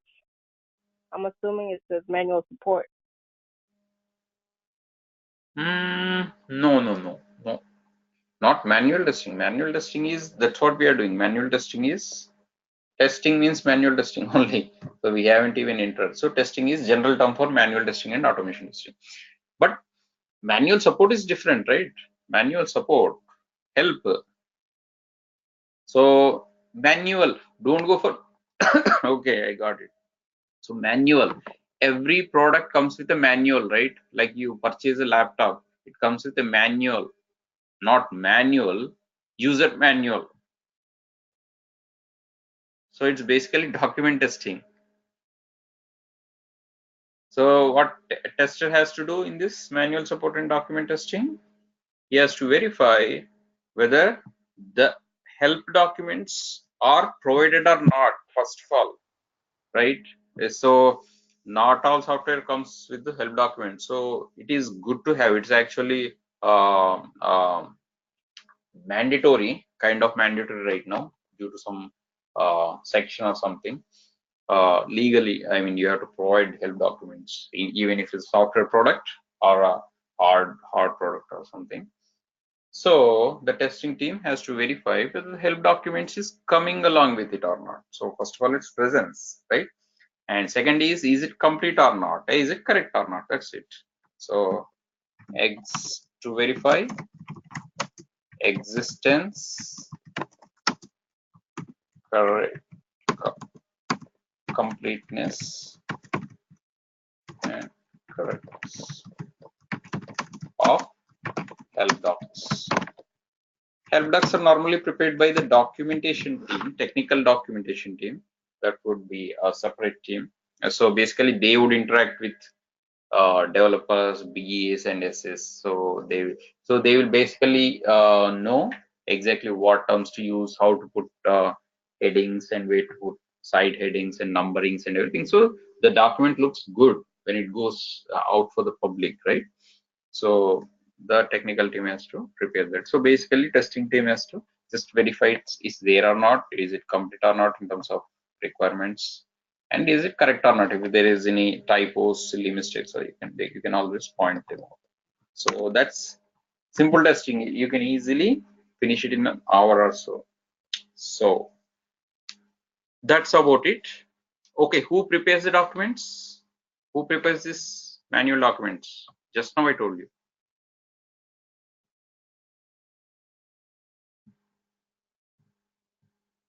I mean, I asked you your question to understand whether you understood or not. Okay, I'll complete the sentence. Prepared by who?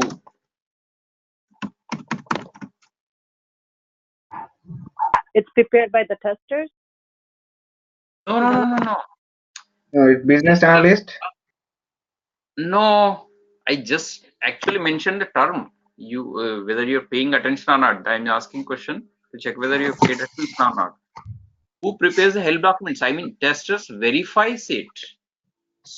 Correctness of help documents prepared by who? System analyst. Develop. Because What did you say? Say it again.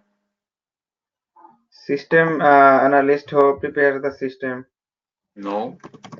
Help documents are prepared by Developers. no technical writers. I just told you. Technical writing team interacts with developers and business analysts and system analysts and write it nicely with the nice headings and nice wording. That's what I told you, right? It's a help document because they are experts in writing some document which is out for the general public. So it's a technical writers, not the developers. That's why I was emphasizing. Okay, no issues. Okay. Okay, so you have covered usability testing, and what kinds of usability testing are there? User interface testing and manual support document testing, help document testing, you can say. Okay, now second testing type in the black box testing that is meant for testing team is what?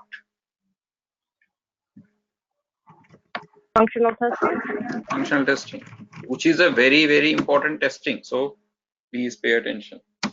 Okay, any guesses? Quick answer. What is functional testing? Is to make sure all the functionalities are working. Correct. That's it. He said it. Functional testing is just to make sure the functionalities are working correctly or not. That's all, right? So is it a optional testing or mandatory testing? Mandatory. Mandatory. Usability testing can be optional. It's not mandatory. It all depends on whether the client wants it or not. But functional testing is mandatory because without functional testing, you cannot even release the product software website, right? So it is mandatory. So it's mandatory testing.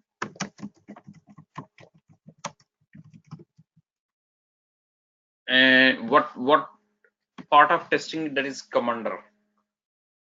In the SDLC, what part of testing this comes under? Testing. Actually, it is called system testing. System testing is the one performed by testing team, right? Unit testing and integration testing are performed by developers. System testing and system integration testing are performed by testing team. So the phase in SDLC is called system testing. So testing is general term, but system testing. So functional testing comes under system testing. I mean, I am mentioning it explicitly so that you would know, even if a question is asked in the middle. So it comes under system testing. Okay. Okay. Now what is this? What is this functional testing? To verify, just like Sabina answered, to verify what? All the functionalities are working. Functionalities, right? In terms of against what? Functionalities against, or in terms of customer requirements? You're checking all the functionalities against the customer requirements. So in other words, you're taking a requirement and checking whether the functionality is correct or not. You're taking another requirement, you are checking the functionality. So it's always you're mapping functionalities with the requirements. I mean, it's a kind of you come up with a document also for this coverage, which is called requirement traceability matrix. So requirement is covered by one or more test cases, and a test case should cover one or more requirements. It's a many-to-many relationship. So that actually document is a kind of deliverable from the testing team. So the functional testing is actually to focus on projects, all functionalities. When I say projects functionalities, all functionalities in terms of all customer requirements. So that's it. Now there are two subtypes of testing within the functional testing. Okay, what are those? Any guesses? A. Smoke testing? Sorry, what did you say? I said smoke testing or sanity Smoke testing. testing. Correct. Yeah, right. Smoke, or also known as sanity testing, that is the important part of functionality testing. Functional testing, sorry. And number two is functionality testing. There is a difference between functional testing and functionality testing, which is an important question in the interview. What is the difference between functional testing and functionality testing? Functional testing you already know, right? To verify project's functionalities is a broader term. It has a part functionality testing. Now we will know what is a functionality testing. Okay. So since we have mentioned smoke testing as the first part of functional testing, what is smoke testing and when it is performed? Yes.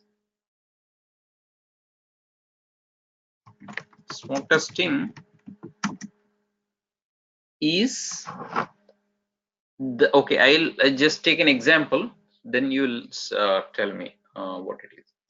Okay, so why the name smoke testing? Okay, now in the metallic industry or any industry, right, like automobile industry or any industry, after the manufacturing is over, after they assemble all the parts or even the parts are manufactured, they will quickly perform a testing called smoke testing, in the sense that they will literally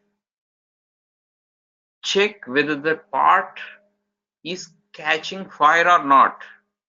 Smoke testing, they will literally see if the part is catching the fire. If it is catching the fire, the testing is failed. Of course, it should not catch the fire, right? That is the first and foremost thing, literally checking the smoke. Okay, hence the term smoke testing. The same concept is applied in the information technology field also. So now tell me, in terms of software, how this is significant, smoke testing, and what it is. Quickly, anyone other than Sabina?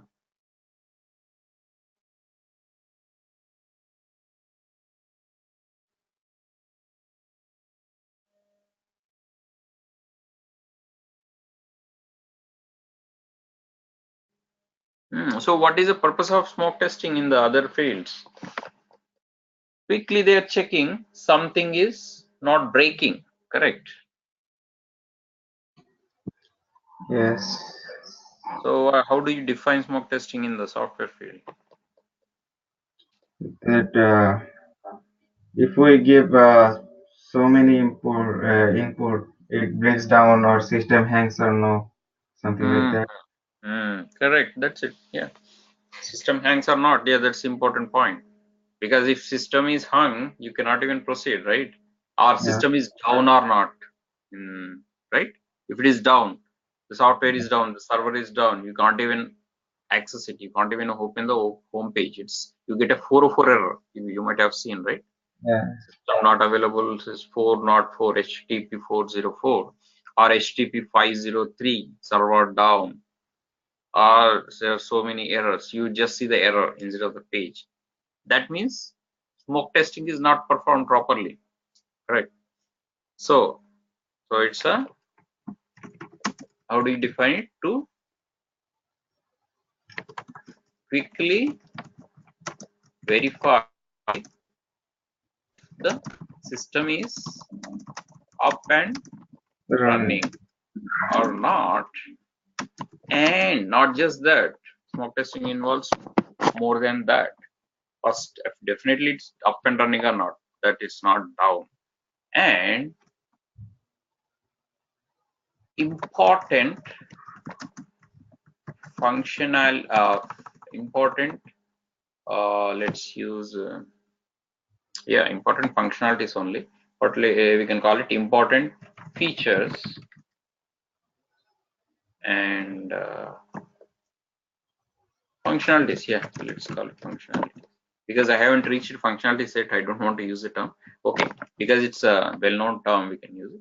Functionalities are working fine as expected.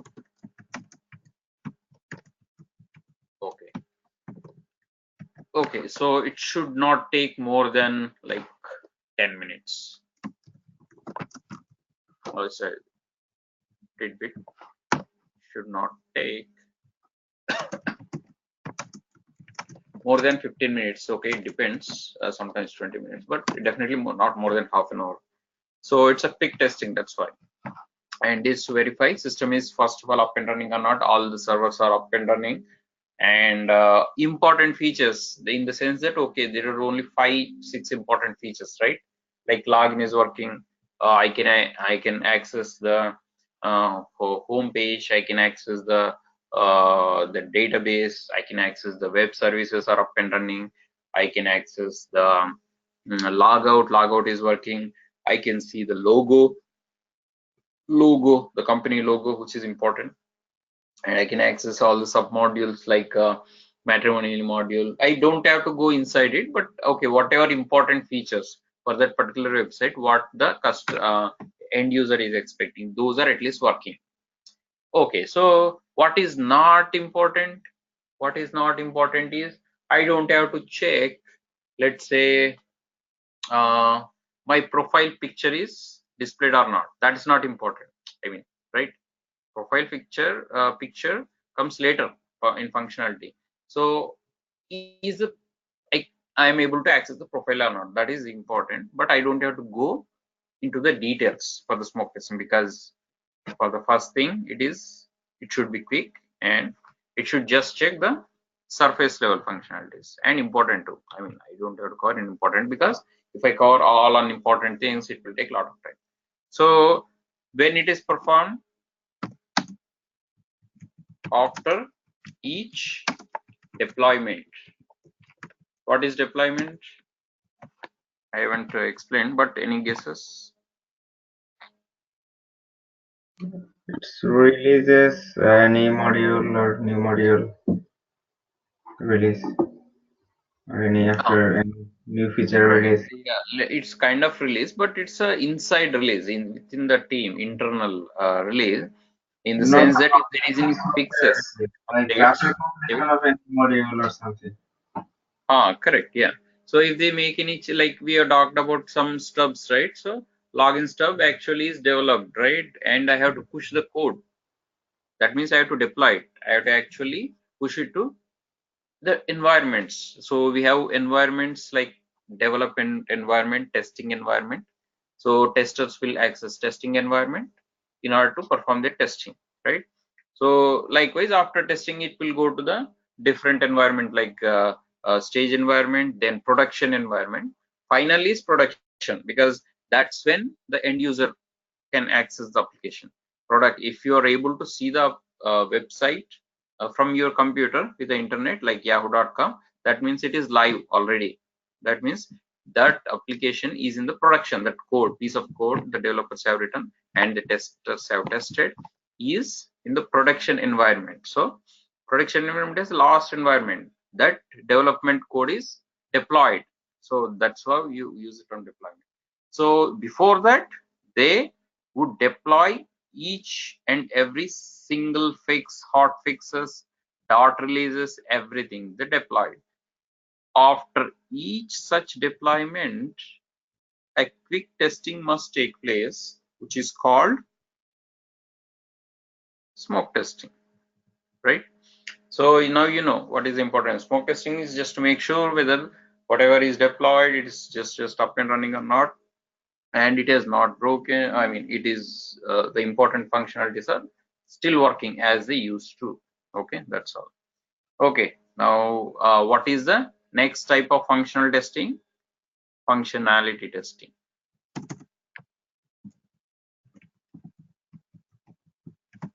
Okay, this is very important type of testing. Now what is this?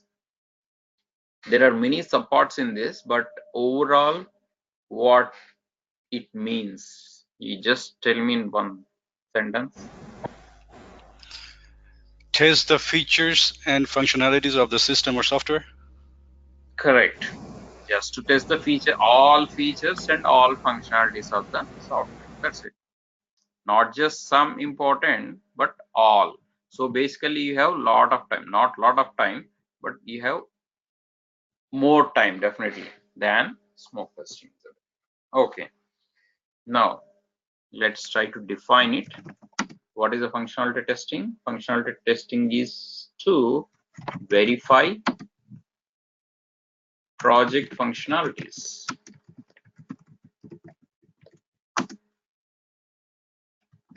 with the below coverages. What are those coverages? We will take a look. First one is GUI or behavioral coverage. Okay, we don't use British English. Okay, what is GUI? General user interface. Graphical user General? No, not general. User interface, yes, but not general. graphical user interface. Graphical, correct. Graphical user interface. That means what you see on the web page is a graphical user interface. It is represented in terms of graphics, images, and text. So the graphical user interface or behavioral coverage is tested as part of functionality testing. So that is definitely covered in the sense that what it means. What do you mean by GUI? What it means in real? Anyone?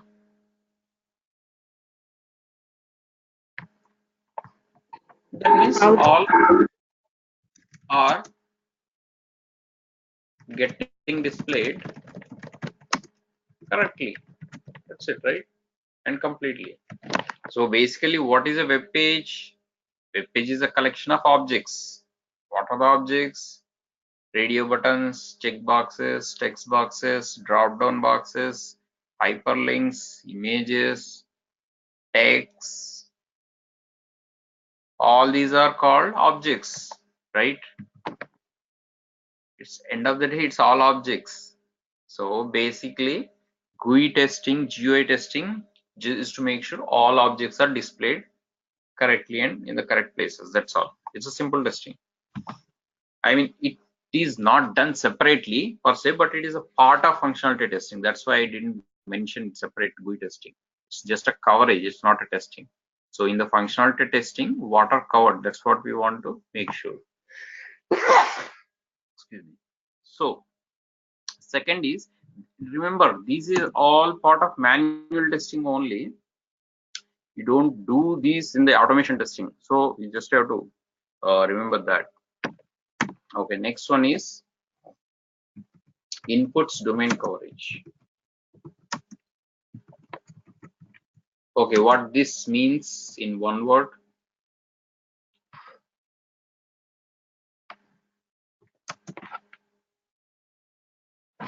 Okay, this means input values verification, that's all. That means some fields take some inputs, right? For example, user ID takes 6 to 8 30 characters alphanumeric and not special, non-special. So input domain coverage is to make sure it actually adheres to that rule. So it wouldn't take special character. So what I would do, I will actually put in a special character and see, try to log in, so that it won't take that. It will throw an error. And I will do a positive testing also. I will take any alphanumeric from 6 to 30 characters, like let's say user number, user 01, right? That will be accepted. If I take just user 4 characters, which is less than 6 characters, should not be. So all these are covered inside the inputs domain coverage. So which is a part of functional testing. So you definitely don't try to write a separate test case for input coverage. No, you just make sure these are covered. That's why it's called coverage. Okay. Third one is error handling coverage. So like the name suggests, it is just to prevent or control wrong operations, just like we discussed just before. So it is just to prevent or control wrong operations. Okay. Okay, in other words, it's kind of like this. If you try to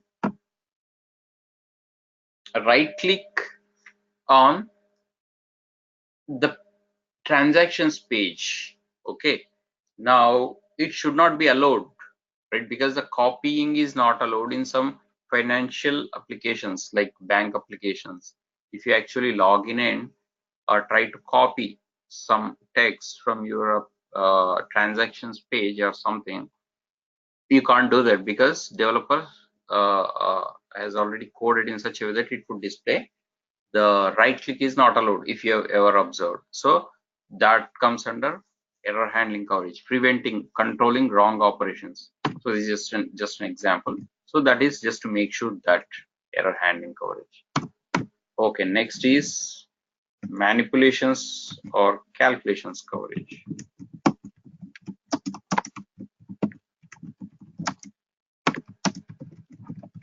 Okay, what is this type of coverage? Anyone?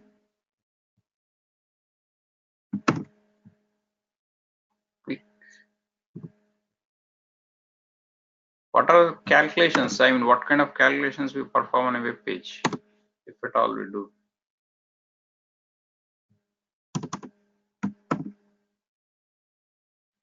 Yes.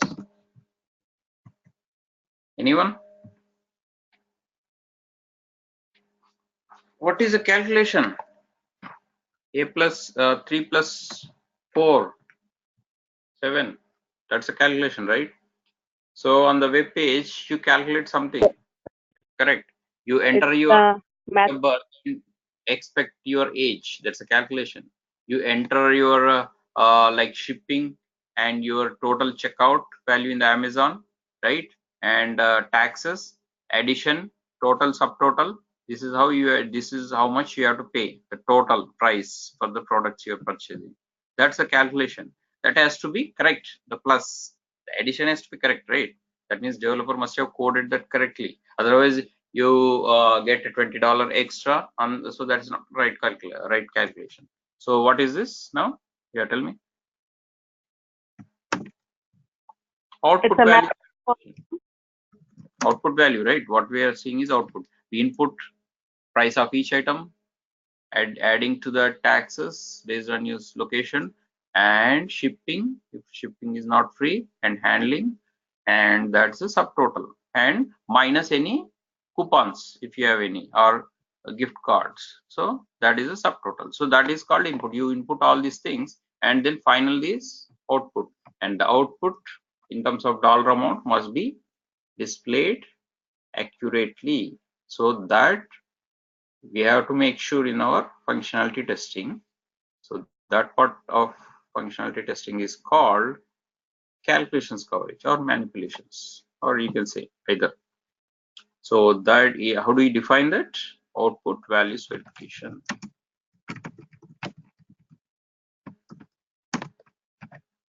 Okay, so this is all front end, right? Front end, what you see is what you now verified.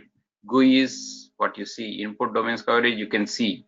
You can actually look with your eyes and operate with the hands, keyboard. Error handling coverage, you can see. You can put wrong values and actually make sure with your eyes.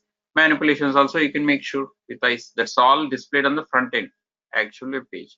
Now there are something done on the back end too, right?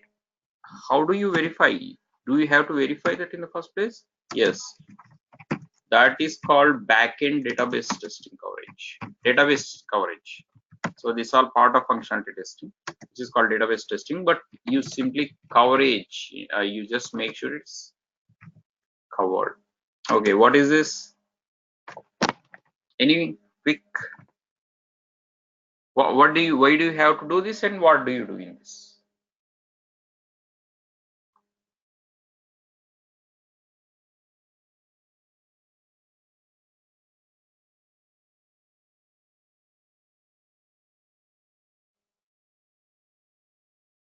Any idea? No idea about database? Anyone? All the data getting stored properly and get the Correct. All the data you are entering in the front end. For example, you are registering for the Gmail, right? Now you are entering your first name, middle name, last name, date of birth, gender, location, your phone number, your previous email, if any, and then clicking sign up. Then what's it doing actually? It is storing all this information you have entered into its database. Otherwise, how would it remember, right? Next, after you actually go to Gmail, it would say welcome username, whatever, right? So how did it do it?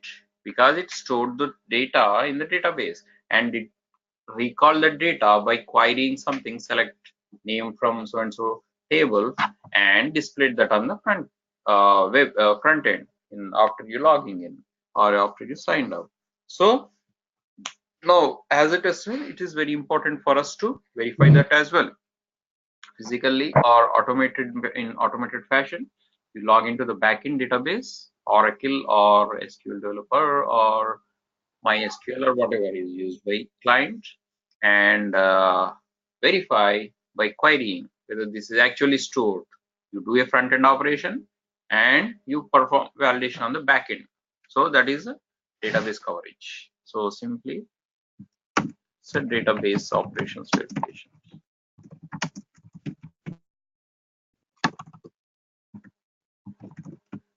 Okay, next one is order is important. So order of functionality. Okay, what is order? Can you go from step 5 to step 6, or can you go from step 6 to step 5? Which is the order, right order? Or both? Both are right orders as defined. You can go backward, forward, upward, downward, diagonal. What is the order in terms of software? I mean, I'm speaking in terms of directions. So how do you apply that in terms of software testing? Yes, quickly. Imagine, come up with some answer. up and down, top to bottom. No, that's just an example. Up and down. No. You Apply go that on the link and then example. on the link, Example. Huh? you would register on the page. Mm-hmm. your name, the password, then you click on login. Mm. So those in order. You'll go to home page and then you go to the registration, and then once registration is done, you go into the page. Correct. Yeah, that's order. Now, that is a correct order. What is the wrong order? Wrong order is you haven't registered in the first place. Now you're trying to go for forget password, right? Forget password is only when you signed up and you forgot your password. So you signed up first, then you click forget password, then you can go about it. You enter user ID, get the password in the email, SMS or something. You enter the code, OTP, OTA, and you go about it. Now, I want to go from forget password to sign up. Is it possible? No, right? So that's the wrong order. So order of functionality is very important. So that we have to make sure.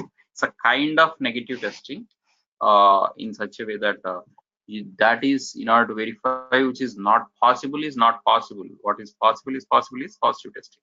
What is not possible is negative testing. Okay, so this is to verify order of let's say features. Example, forget password followed by sign up is not possible.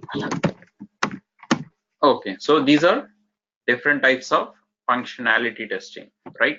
Now, this is a coverage actually, not types actually, because the system testing has types, black box testing types, which we also call, which are usability testing, functional testing, and non-functional testing. In the non-functional testing, we have the coverages. We have to make sure we have to keep these things in mind before writing the functionality testing. So, in other words, regression testing, all those, I will come to that later. So regression testing is actually part of functionality testing. It's basically, it is a functionality testing done repeated manner just to make sure something is not broken. So regression testing, I'll just define right away. So regression testing is to verify if the existing functionality is not broken because of a defect fix. Okay, so we will continuously run this regression suite consisting of 200 or 300 test cases depending upon the project's length or its scale. So normally our automation testing comes into picture when the regression testing suite has more number of test cases, which will otherwise take many manual hours, like 1 day, 2 days or something. So if we actually apply automation testing, it would take an hour or two at max. So hence the automation testing comes in picture. Otherwise, there is no need for work. Okay, so regression testing is primarily, majorly done via automation testing rather than manual testing. Initially, manual testing, manual testing team will take care of regression testing, but later on, the automation testing team will take care of it. Okay. Now we have discussed all this functionality testing coverages, and we have discussed the black box testing types. Where did I mean? Yeah, here, black box testing types. Now, in order to do the functional testing, especially, we have to apply some techniques that are called black box testing techniques or methods. So let's see what are those. Then we will come back to how the testing is done. So these are coverages. We have to just make sure it's kind of checklist for functionality testing. So for functionality testing, especially black box testing techniques are used. What are those? So this is very important in terms of interview as well as practicality as also. So pay attention.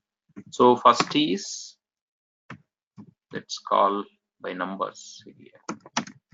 Boundary value analysis. Okay, I'll list out all the techniques, then we'll elaborate on that.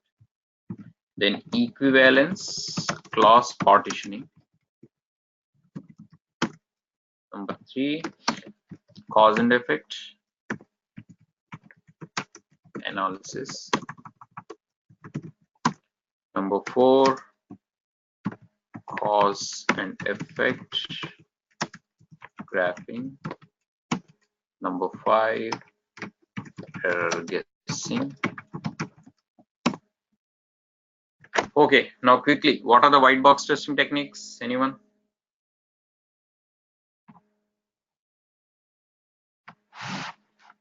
Quickly, we have discussed, right? Just list them out.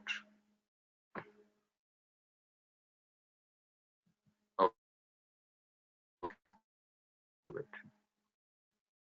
yeah, what are the white box testing techniques?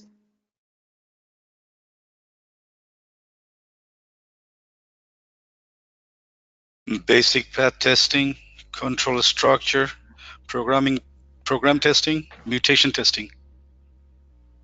Correct. So what are they are used in? The black box, white box testings are used in which testing? These testing techniques. Integration, unit testing. Unit testing, correct. You should not forget unit testing. Integration testing. Now, what are the test types, testing techniques? That is, tell me, some other person. Anyone?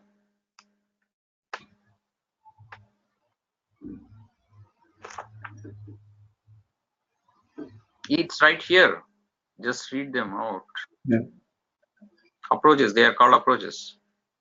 Integration testing. Top-down Integration. approach, bottom-up approach, hybrid approach, system approach. Correct. That's it.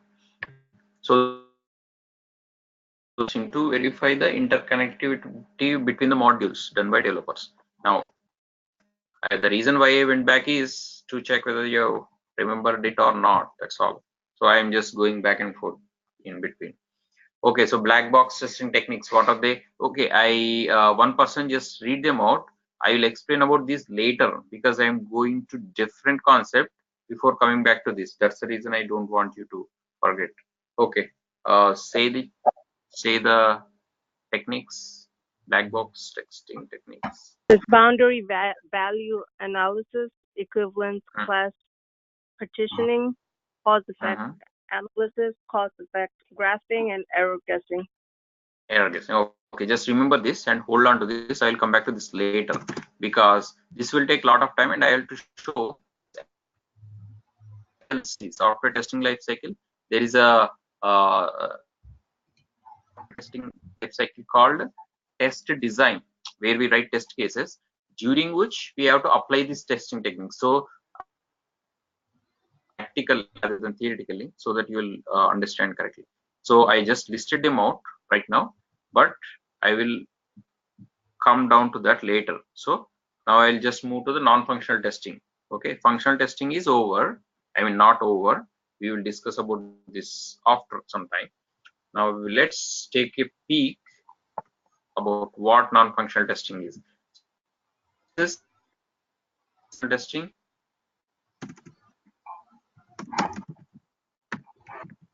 Functional testing we have already seen. It basically checks the functionality, right? Now, what is non-functional testing? What will be checked? And is it mandatory? What are the non-functional things? Functional things are, we have seen GUI, backend, look and feel, usability, all those functional, and order of the functional features, whatever we have listed here. Now, functions that are not important. Okay, just to tell you, this is not a mandatory testing, it's an optional testing. That means that only if clients wants it, we can perform. Functional testing, you have to perform anyway. Definitely client should want it, cannot not want it. So that is mandatory. However, non-functional testing is optional. So non-functional is whatever is not covered in functional testing, right? Now, whatever is not covered in functional testing right now, what is Security. not covered? Performance, usability, reliability.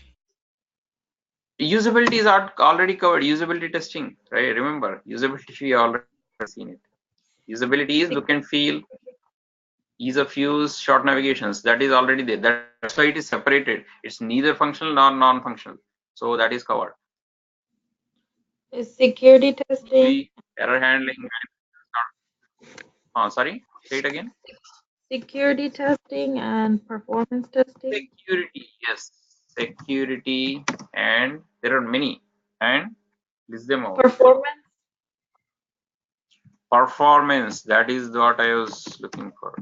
So example, performance testing. We will come to that elaboration later, but just listing them out right now. Okay, security testing is a part of non-functional, and Load Reliability. reliability, correct? Reliability is definitely usability. Tell me. load Compatibility. testing. Say that again. I didn't hear. Compatibility, like the compatible with the system. Compatibility, yeah, yes. Compatibility, definitely. And Stress testing. what testing? Stress. Stress testing, yes. Stress actually comes under performance only. So I would say performance / stress. What about load testing? Load, definitely. Load testing, stress testing, endurance testing, performance testing, all synonymous. I mean, they are separate in slight in definition and practicality of testing.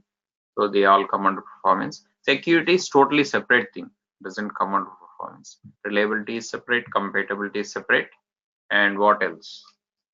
I list them out.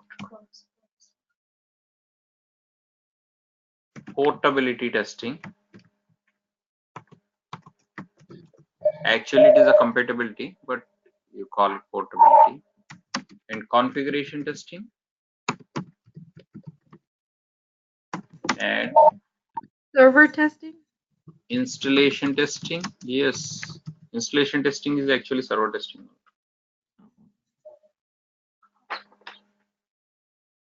And what else? What is not covered?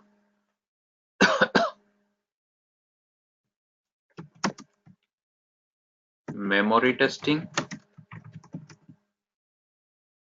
Memory testing, storage testing, all these come under the same thing. And one important testing you're forgetting. I mean, I'll just give you a hint. It should be able to be understood by all the people in the world. 508 compliance testing.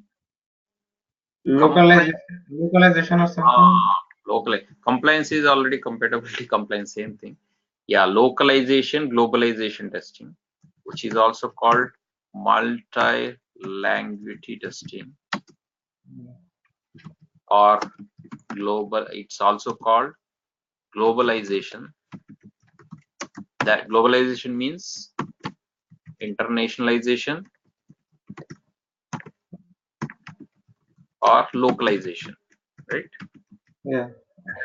Localization in the sense, for the French people, it has to be localized for the French, like in terms of maps and everything, language, of course. Some websites already have this selection of language feature on top right corner or somewhere. So if you select French, everything is displayed in the French. So that is just a language. What localization is actually, it should actually address the French culture. I mean, some things you have to address them. Like, for example, you cannot put default Google map with California if it is a French. It has to be Paris or something, right? So it has to be localized, and their customs, their culture, traditions have to be fully localized. It's just not the property file. I mean, what I mean to say is, the language words are put in a property file. When you select the language, the property file related to French is going to make the web page display the words translations from that. So that is just a language, but globalization is actually you localize for the local people, the particular language people are contribute. Okay, what else? Anything missed?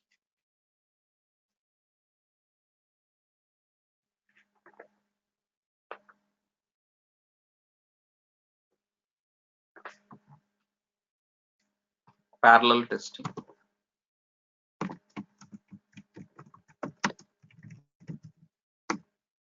Okay, I think that's all.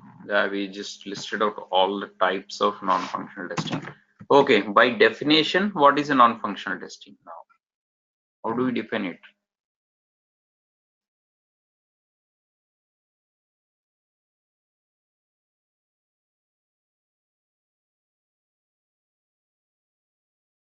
I mean, how do you answer it if it is if the interviewer asks you question, what is a non-functional testing? Before I tell you, I want you to tell. To check non-functional aspects Mm-hmm. of the software. Correct. Yeah. So basically, to verify non-functional aspects such as performance, you can list them out: performance, security, etc. in the software. If customer is intended or interested, let's say interested.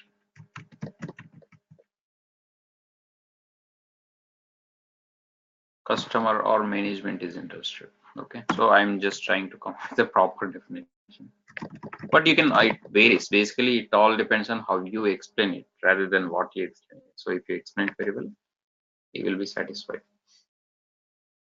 Okay. So in other words, interest also means the complexity, because if it's too complex and you cannot fit it in the time frame, they cannot take it. So complexity, time frame, and money, budget. So everything they have to take into consideration before they can actually decide whether to include non-functional testing or not. So only you don't see this non-functional testing in some projects at all. So don't worry. So that is because they have not chosen for it. Okay. Now let's go into the details quickly, because we are actually not meant to discuss about non-functional testing, because non-functional testing, performance testing is separate piece altogether, in such a way that you cannot perform non-functional testing, especially performance testing, manually, because you need to use tools such as what testing tools are used? Do you know? Performance testing is performed by? Is it Jenkins? No, Jenkins is different. Jenkins is a deployment tool or automation, continuous integration tool. HP Load Runner, have you ever heard about it? Yeah. Load Runner, rational performance tester. And there are many like Neo load test, like cloud load testing software. So these are the testing, some of the load testing tools famous used for load testing, performance testing. Okay, so there are many other testing. So some of the non-functional testing can even be done manually, like compatibility testing, memory testing. You have to do it manually. Installation testing manually, storage testing, multi-language testing. You can do automation fashion, in automated fashion too. So some manually, some automation wise. Security testing both. Reliability testing manually, compatibility you have to check manually. You can automate, but it's better some things to be done manually. Okay, what is compatibility testing? Let's see. What is compatibility testing? As the name suggests, I will mention it in one line only, because we have to move quickly. We are running out of time. Compatibility testing. What is compatibility testing? Compatibility or portability? What is compatible with what?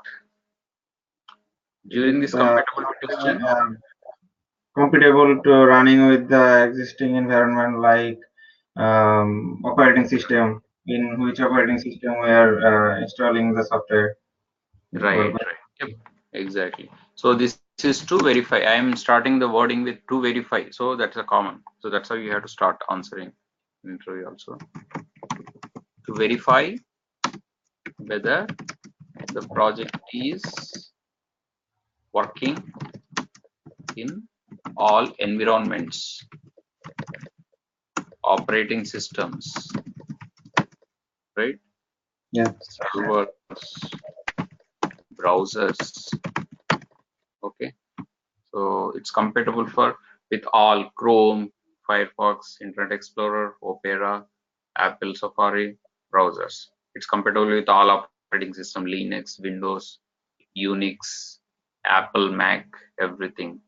It's compatible with all servers, Apache server, what else, JBoss, blah blah blah. So everything is compatible.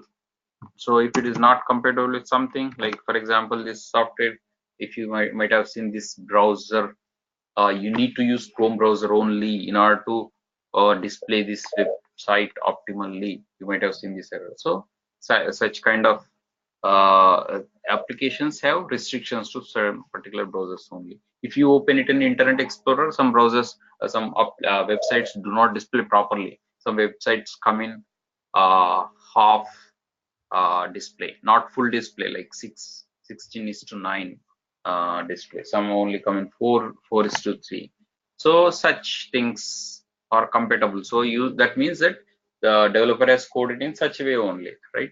So whatever is customer expectations, we have to check the compatibility. If it is not compatible with the Internet Explorer, you have to just test only for that, and you have to test it is actually not compatible. Just go for the Chrome and Firefox, whatever is compatible. Okay, that's just a name suggests. So you just remember the name and understand this. So when you are questioned in the interview, you can easily recall instead of by hearting all this. There is no need for by hearting. Okay, configuration testing. What is configuration? What do you configure?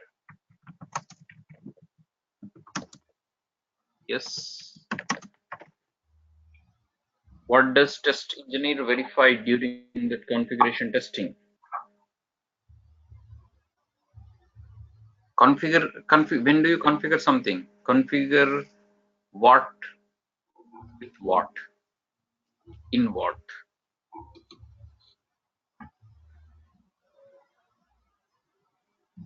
Okay, for example, you're trying to install Xfinity, right, for your internet. Okay. Now the person comes to your home and you say I have the internet wire, and he says that is not compatible with this modem, or you try to use your own modem. He says it's not compatible, you only use our modem or this modem, right? So how do you apply the same concept in software? What is compatible with what we are talking about here?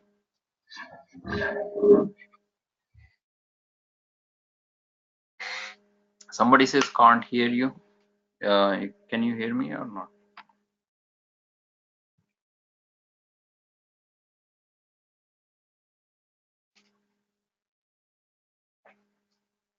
I think you have your speakers muted. Oh, you can hear me? Okay. Okay, so this is to verify. What do you verify in configuration testing? To verify the software is configured with hardware or not. That's all. So what is hardware? In the software, what is hardware? Keyboard, mouse. Correct. keyboard, mouse, actual machines, the computer machines, Apple Mac, Apple systems, I mean Dell systems, all this are software and servers. What kind of servers are compatible, of course. So that is all configuration testing. So normally we don't get involved in these type of testing, so don't worry. Just good to know, that's all. Different types of cables, printers, everything. So that all comes in hardware. Okay, next is installation testing. Okay, what is installation? Very easy. Verify.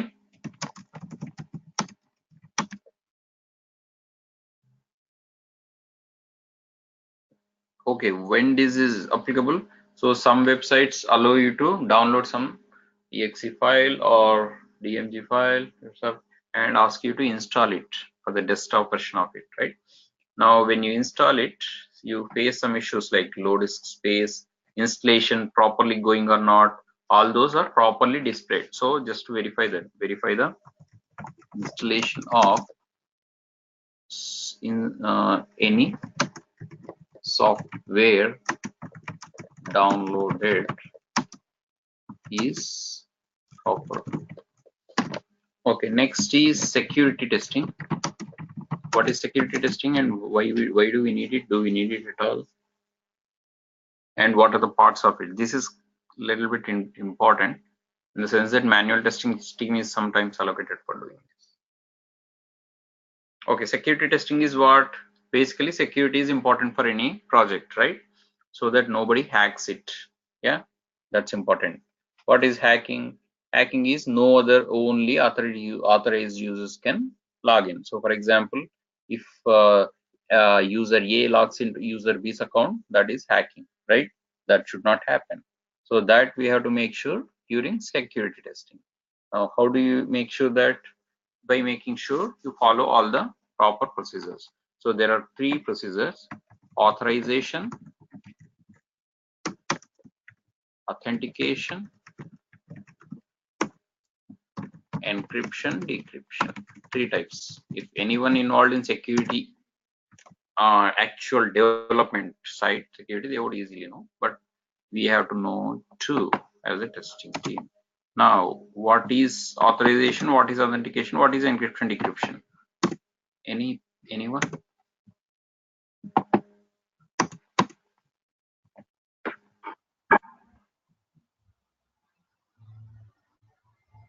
Quickly, I mean, if you know. Authorization, the author registered users only authorized to use the system.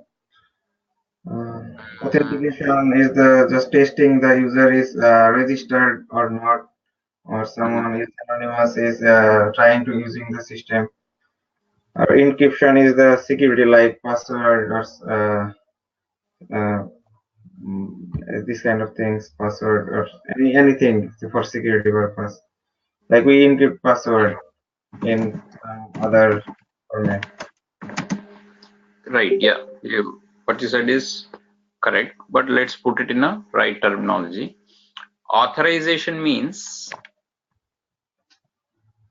validating the user to connect to the software. Okay, so its example is simple: login. Oh, sorry. I have to say I have to mention reverse order. Okay, authentication comes first. Authentication, authorization, then encryption, decryption. Okay. Okay, authenticate. First, you have to authenticate the user. That means you have to let user enter correct user ID password, upon which you have to let him inside his profile or his own transaction page or whatever his account, let's say. So that is validating the user credentials basically, right? So to connect to the software system. Best example is login. Now, after logging in, you have to authorize him. What is authorization? Now there are some types of users: admin user, normal user, super user, and what else? This when you call customer care user, yeah, and what else? Supervisor user. Okay, so when you actually work on this training environment, you would know all this. So since I worked on, I would know. So authorization is authorization. Spelling wrong. Authorization. Yeah. So now I have logged in as a normal user, let's say. Now, after logging in, I am seeing a functionality or feature related to admin user. Like I can change other users. I can delete some users, right? Is that correct? No, because only admin user is supposed to have those features. An admin user, in the sense, he can actually modify the user's profile. He can modify, delete, create users, right? So all those features must be visible to him only. So that's authorization. If I log in as a normal user, authentication is done, but authorization is not properly done. I will give you one more example. I am an admin user, okay, and I have logged in with my admin credentials, admin 123. Okay, then I want to delete one user who is actually not adhering to the principles or rules of the software, or account, Gmail account, or whatever. Now, what, or send a warning. So I should be able to see those features, right, when I log in, but I am not able to see. I am only seeing the regular users features in my admin account. That means authorization is not correctly done by the developer, right? That is a problem. Or you are seeing the wrong authorization features. That is also a problem. So admin user, normal user, supervisor, yeah, and what else? Customer care user. So all these features must properly be displayed appropriately. Instead of properly displayed. So that is just to make sure authorization, authentication, connect the login credentials, authorization, see the right content, right? And encryption, decryption. What is this? Okay, now this is very important for from the point of view of hacking, because so when you actually send credentials or when you submit some data in the web page, it travels, right? It goes from your client, your machine, to a database sitting on somewhere, let's say in Norway, right? Now it goes database and it process there with the web services. Then it will go to their web server and it will be displayed, and the response comes back from Norway, and again it displayed on your client machine, right? This is the process. You are sending a request and you are getting a response back. Again, you are sending a request, response comes back. Now in this process, the data you're submitting, the data you're getting is transmitted through the network, correct? And anybody who can intercept this network can hack into your details, right? You can actually see those details. For example, you have entered your user ID password and it is traveling through the network. I mean, it will take a split second, but it's still traveling. And I like somebody hacked it on the, like you're connected to the hotspot, Wi-Fi hotspot, which is unsecure, and you're entering whatever, and somebody is actually looking for who is this guy is, and they can intercept the details and catch those details, capture the data packets using different softwares, using like you can capture the packets using Wireshark. There are different softwares available, and they can use it for wrong purposes. So to avoid this, the software team has come up with the architecture or security architectures have come up with the procedure called encryption decryption. Okay, now encryption decryption occurs in such a way. I'll just draw a diagram and show you. The paintbrush, let's see.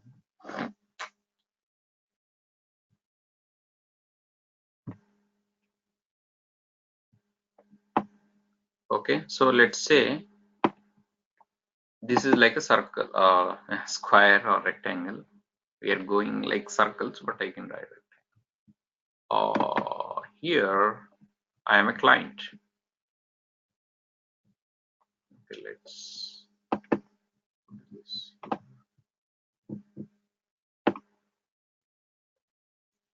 And this is a server.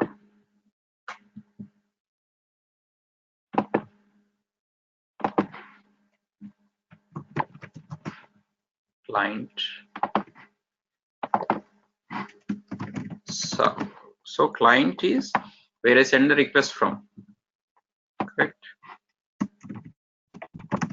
Server is where it processes the request and sends back the response. Okay. Now, okay, the request is I am sending my user ID password and I am requesting the account page. Basically, that's why I'm sending something. I'm requesting my account page. So the request is going. This is a network, let's say, right? Wi-Fi network or wired network or whatever. So it is going through this, and here some hacker is sitting and he can intercept this here and capture the packets. Now he is able to see it without any issue. It's very easy. Now encryption mechanism makes sure that here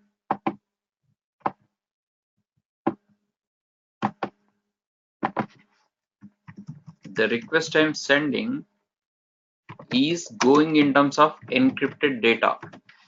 Okay, some algorithm is used. So basically my username is user, password is user123. Instead of user, it will go like abcd123z blah blah blah. Okay, that is the username. Password is xyz123 underscore ampersand dollar sign blah blah blah something. Okay, it is totally ununderstood by the person whoever intercepted or catches the packet, right?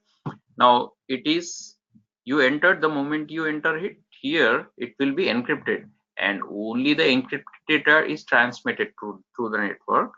And before it enters the server, what happens is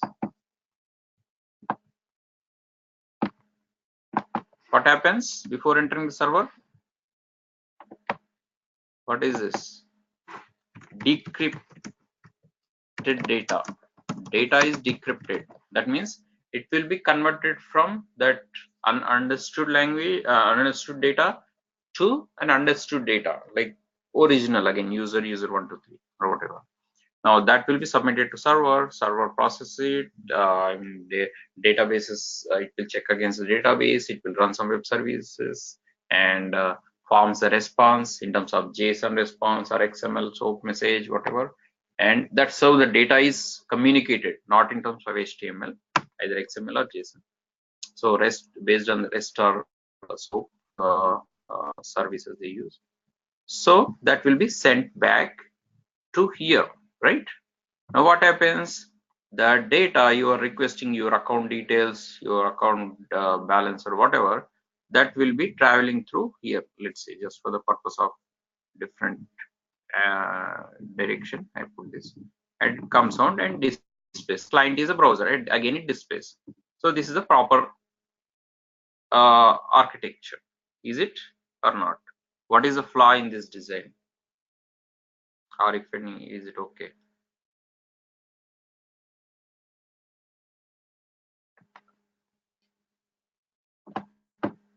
Yes, something is missing.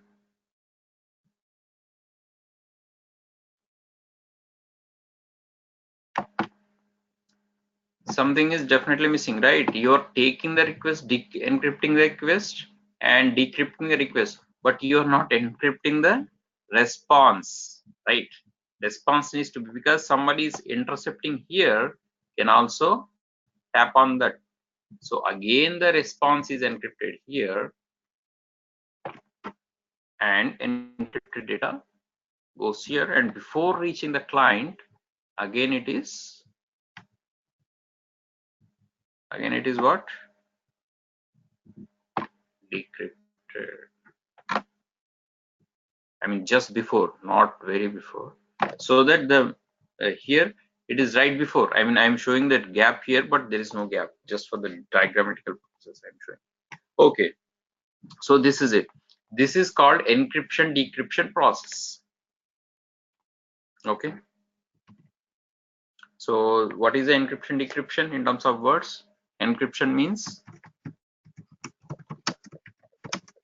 converting original data to transmit data by applying some algorithm.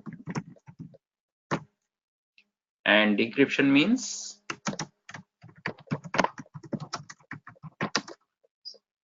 converting transmit data to original data by applying some algorithm. Okay, there are different algorithms like SHA-256 and all those. So based on which to, like, how many bit, 128 bit, 64 bit. So the encryption level increases based on the algorithm you are using. So it all depends. If it is very, very secure, you want to use the good algorithm, more bit, 256 bit or whatever. So that is all intricacies of the security testing. Okay. Now, what is the next type of testing? Memory testing. Okay, so memory testing, or it is also known as data volume testing or storage testing, all are synonymous. Okay, what is memory testing by name? Can you guess? Anyone?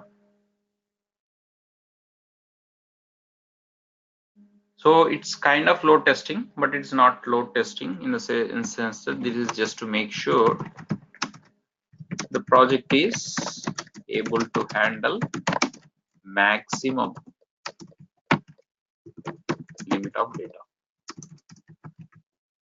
Yeah, so it's only related to data. That is why we call it data volume. But maximum limit of hits, that is pertaining to load testing. I mean, you get more hits, more consecutive users are trying to access the application, like Amazon in the like after hours, like after 6 p.m. everybody goes from office to home, they open the Amazon, let's say, and 1 million people are using the Amazon during 7 p.m. CST to 8 p.m. CST, and Amazon goes down or slow. So that is a performance problem. So this is a data problem. So just want to differentiate between two. So it's example. Let's say the project can only handle 2 GB data, let's say, and let's say 1,000 users info only, right? And that is the limit. If it is going beyond that, it will crash. That's it. It's a data. So it's not related to whether all 1,000 users are accessing the application simultaneously. It's not about that. It can hold or not at any given point of time. So that is just to make sure that. So in memory testing, okay, now we come to actual non-functional testing, which is mostly people tend to think it's only performance testing, but it's just one part. Performance testing is a part of non-functional testing, but it takes a major part of it. Performance testing, load testing. What is performance testing, load testing? Anyone? Testing amount of volume or users at a certain time to see if And yeah, like I said, it's not the user data, but load testing is the number of consecutive users, concurrent users, not concurrent, parallel users at the same time. Users accessing application at the same time. Okay, so if, like for example, say application can only hold 500 users, concurrent users, then you want to check load testing normally involves, you'll slowly increase the load. First you check for 10 users, then you check for 50, 100, 250, 500. Okay, everything fine, and response times are fine. Normally you'll check the response times. Response time is the client sending time and network time plus the response time, gotten back time. So if we actually look at the same figure, the request is sent, right? That takes some time to reach the server, the network time, and server processes it. It takes some time and it sends back the response. And by the time request is sent, network time and response is gotten back to client, the whole time is considered as a response time. So response time is important in the performance testing. Response time indicates how fast the page is loaded. For example, you entered your user ID password and hit the submit button, and it took a second to display your account page. That means the performance of the application is good. If it takes 5 seconds, it's okay. Okay, it takes 10 seconds, definitely not okay. So it takes forever, it's something is very wrong. So that's how you determine. So basically you do this load testing for each page, because per application has 50 pages or 100 pages. So do this for each page. Within the page you also look for some elements, because page consists of objects, right? So even the page is displayed, some objects like images are taking forever, so that is also a problem.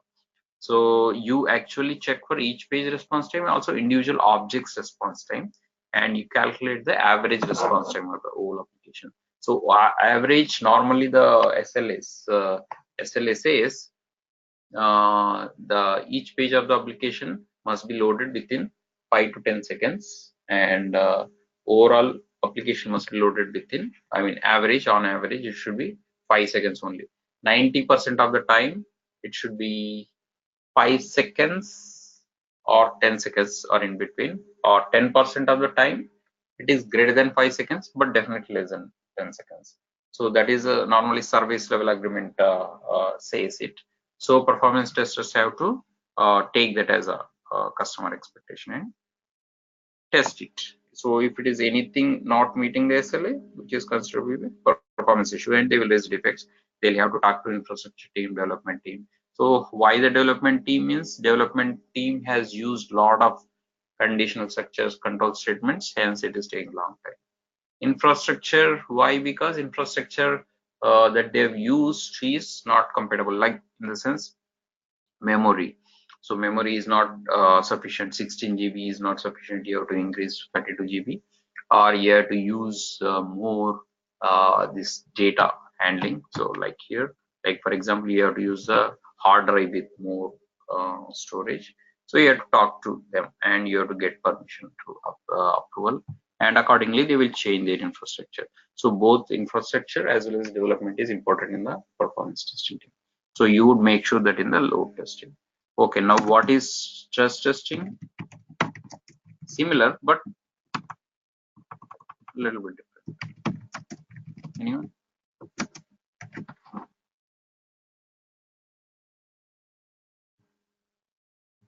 Okay, how do you define it to verify?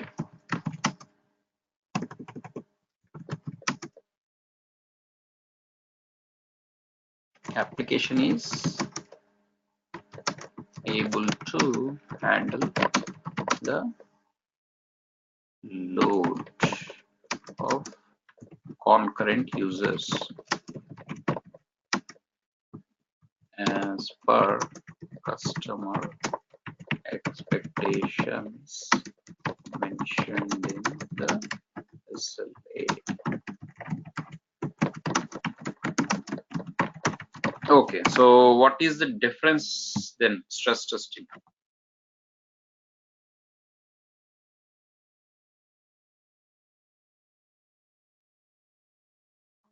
Stress means to check the stability, right?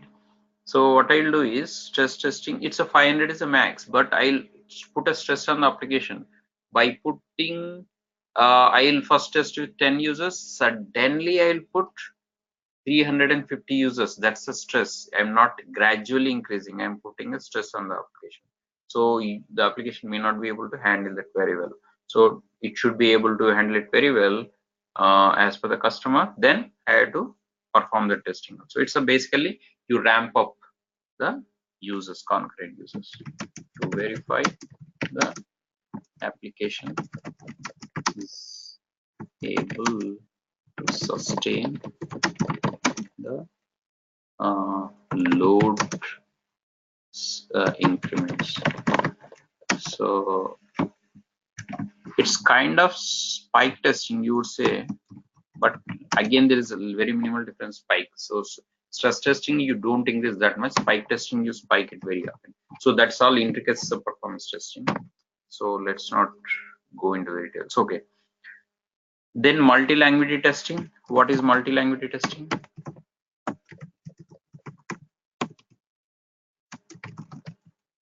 Okay, in order to know multi-language testing, we have to know globalization, right? What is globalization?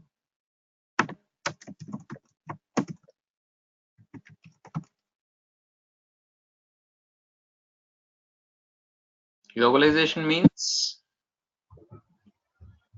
either internationalization or localization, right? Internationalization or localization. What is internationalization? What do you do during internationalization?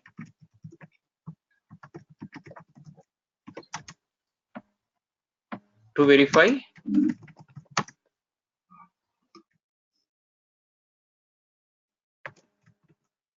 project functionalities,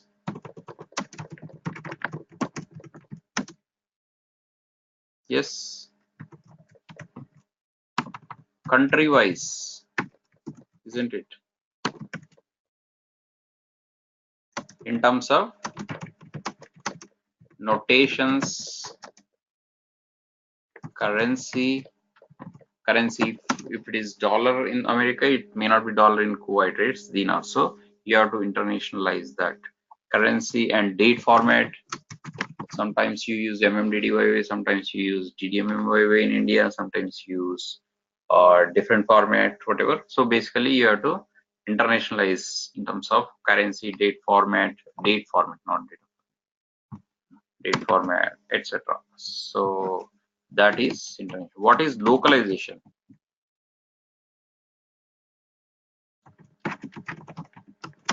To verify project functionalities.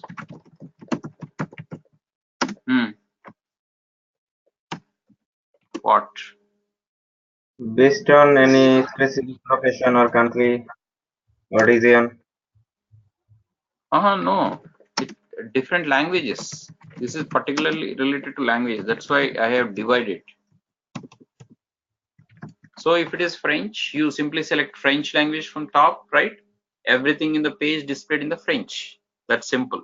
So the globalization is subdivided into two things: internationalization, localization. Localization means it's a language thing.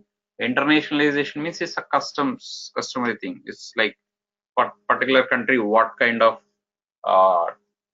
these things are used: currency type, date format, or notations, greetings. How do you use it? It's totally related to customs and traditions. Okay. So you understood, right? This is the important question. What is a multi-language testing and how many types of multi-language testing are there?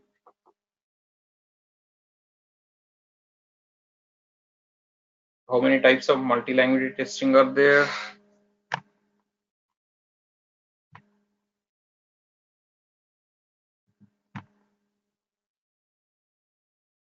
Rahat Hussain. How many types of multi-language Two. testing are there? Two. So what are they? Globalization, international and localization. Correct. Yes, yes. Multi-language testing means globalization. Okay, the both are synonymous. So multi-language testing has two types: internationalization, localization testing. We have to perform. Globalization has two types again: internationalization, localization. So what kind of testing we do? Internationalization, localization testing. You have to explain accordingly. So these mainly come into picture when it comes to interviews. So in actual, if your requirement is there, you're going to work on that. Otherwise, if JD doesn't specify it, you don't have to worry. However, you might be asked in interview related to these. Okay, so then next comes parallel testing. Okay, what is parallel testing? Okay, just guess what is parallel. Everybody knows. Okay, Rachana, what do you think is parallel testing?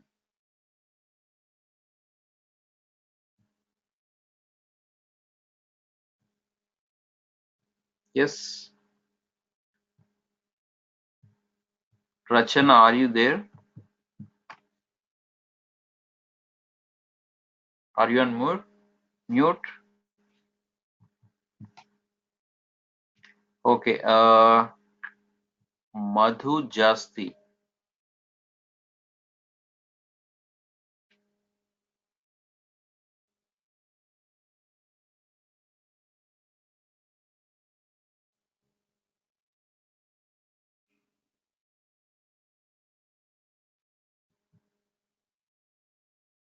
Hasina Akhtar.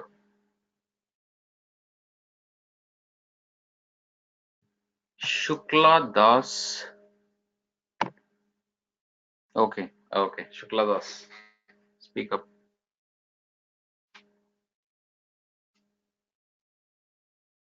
What is a parallel testing? Can Okay. I say something? Yeah, go ahead. Anybody can speak. Or So it is parallel also known as testing is usually multiple applications that you I'm assuming it's parallel, so it probably has more than one or two parts, two or more parts, I should say, and you check different parts and maybe functions. yeah, you're partly correct. So sometimes in a given project you maintain different versions, right? So just to make sure you keep the previous version in case the current release unexpectedly fails even after the production deployment. You never know. So that's what you call beta version and a stable version, right? So even in softwares there are two types of versions. So if beta version is released, you still keep the stable version, previous stable version live. In case if this goes down, you can still rely upon the previous version. So you can always test parallelly both of these versions to make sure both are working fine, and can we tap into the old version if something goes wrong with the new version.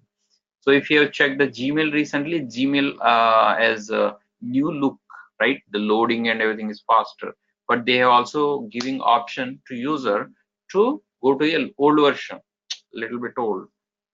And there is one more older version, HTML version. You can always go to that, which is very slower, but it is very reliable. So the projects keep the multiple versions at the same time. So hence we have to make sure the tester parallelly whether these versions are working fine.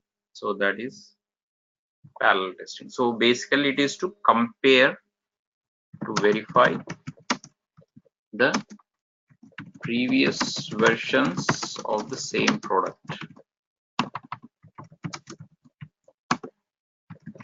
with its own versions as well as the competitive product in the market too. So both same products as well as its competitive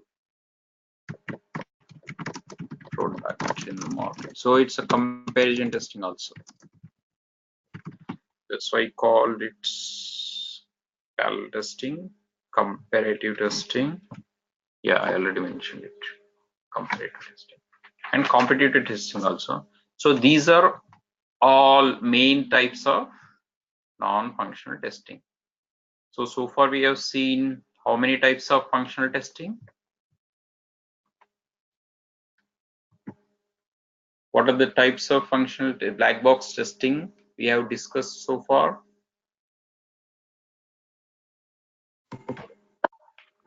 Smoke testing and functionality testing. No. Those are part of functional testing overall. Black box testing or usability testing, functional testing, functional Right. testing. These are, you have to say these: usability testing, functional testing, and non-functional testing. In the usability, we have discussed functional testing. We have discussed smoke testing and functionality testing, and non-functional testing we have discussed so far, load testing and all those. Right. Functional testing, normally we apply black box testing types. Okay. Before going to that, I'll just cover what happens afterwards in the overall SDLC. Testing is done, right? So far we have done discussed about testing. Correct. This is the fifth point in SDLC. Testing types, black box testing types, user acceptance testing, functional testing, non-functional testing, within user acceptable testing. What are those? Look and feel testing. Within the functional testing, what are those? Smoke testing and regression testing and functionality testing. And within the non-functional testing, performance testing, smoke stress testing, load testing, comparative testing, multi-language testing, security testing, blah blah blah. Right. Now, with that, testing types in the testing phase in SDLC are complete. I mean, we will go into that again in the SDLC. We will revisit in the SDLC.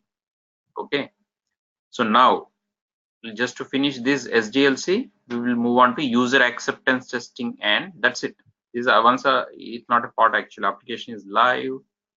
It's not a part.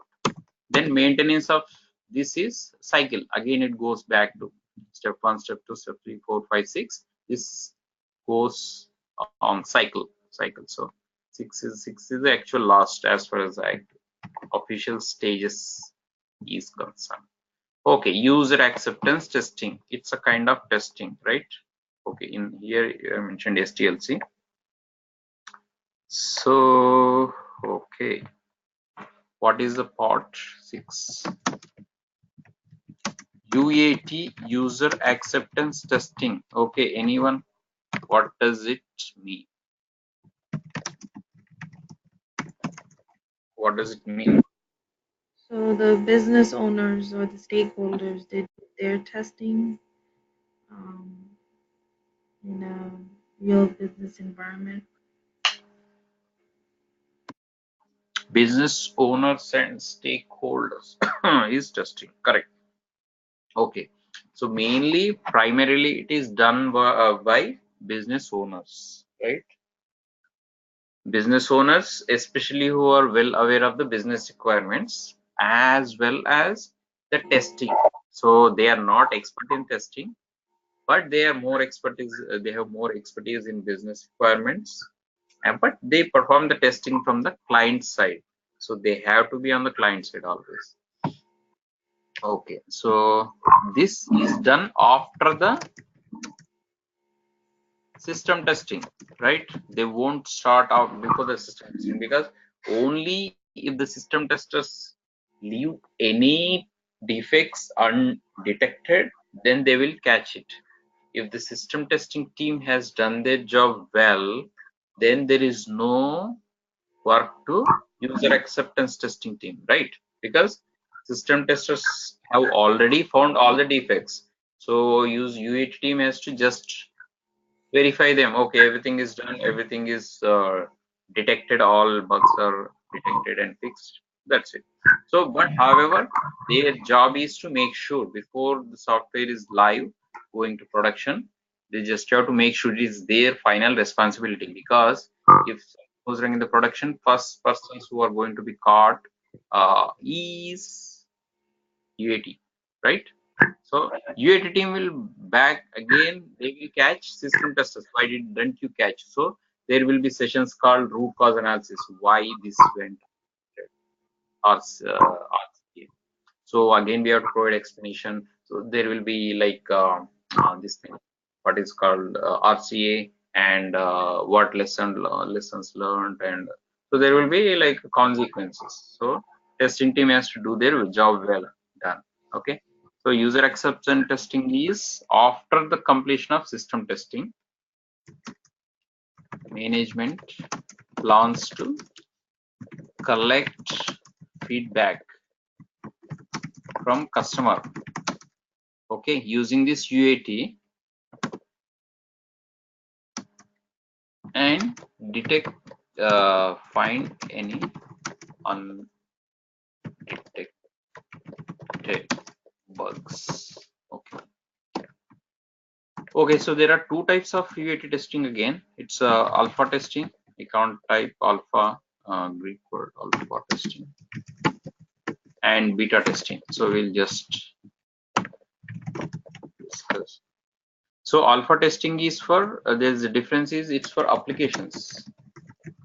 Okay, application is what is application? Application is like if I call my like my specific projects like Bank of America, that's an application, right? So for such applications, I will use the alpha testing. So where do you use? By real customer site. I mean, real customer site. By real customer people. Okay. And with customer side people. So it is very important to perform this. Beta testing is, on the other hand, is done for products. What is product? What is application? So products is actually it's a collection of applications, you can say. So if you look at Yahoo, Yahoo is a product.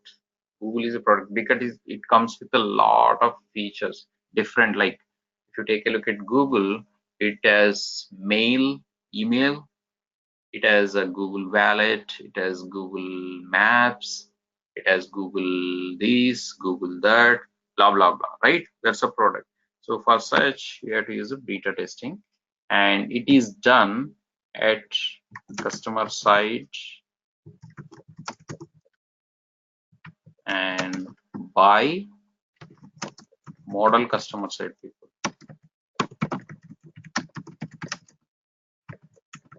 Okay, so this is the simple difference between alpha testing and beta testing, so you know now. So however, UAT testing in general is performed after system testing is completed, and their job is to make sure there's no bug undetected and everything is fine before releasing, right?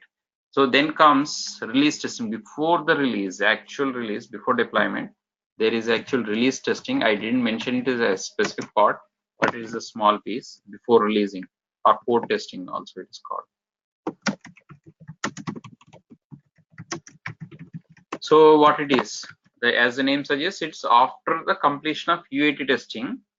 So the software with releasing team members, release team means it's a deployment team members, perform this testing by checking some checklists. So they'll check the installation is complete, overall features and functionalities are all going in, and output is proper, and testing is done, everything they will be testing. So this is just performed after UAT.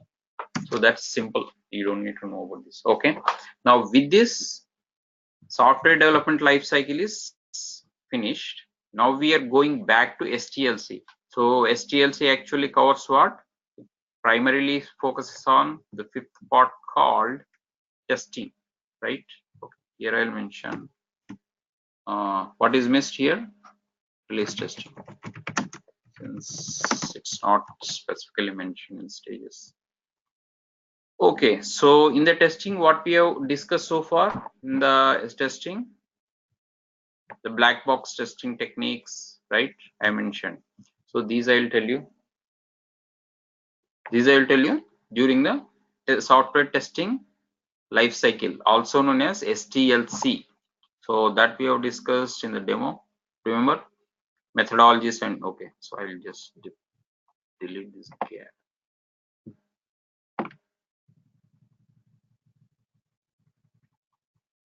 Okay, so the methodologies are that are used are waterfall methodology, processing agile, and we already mentioned that waterfall is not majorly used nowadays. It used to be. Process is sometimes, and most 90% of the project use agile methodology because of the fact that it is rapid, fast, and customer is at gain, even though the working employees are very hectic. It basically puts a lot of stress on employees and consultant. But for the project's gain and budget, in terms of budget and time frame, it is very effective. So hence agile methodology is preferred by the customer. Okay, in SDLC we have seen how many parts? 1, 2, 3, 4, 5, 6. What are these? Can anybody say it out loud?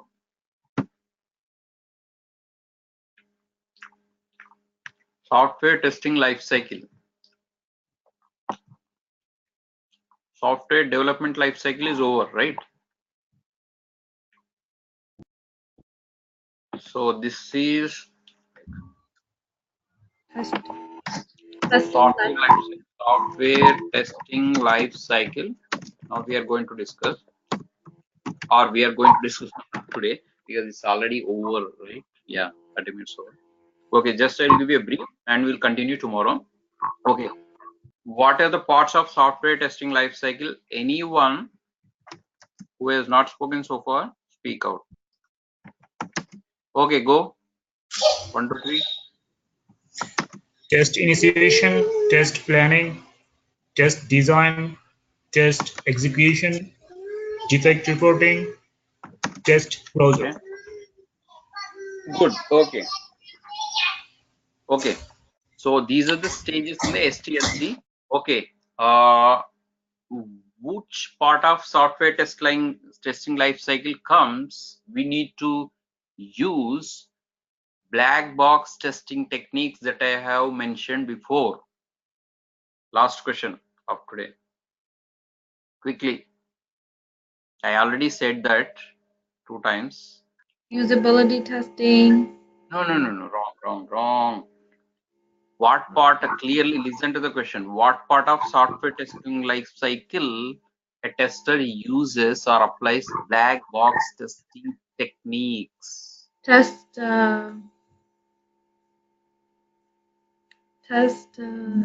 execution. No, wrong answer. Okay, anyone else? Test There are only execution. 6 options. Huh? Test execution. Wrong answer.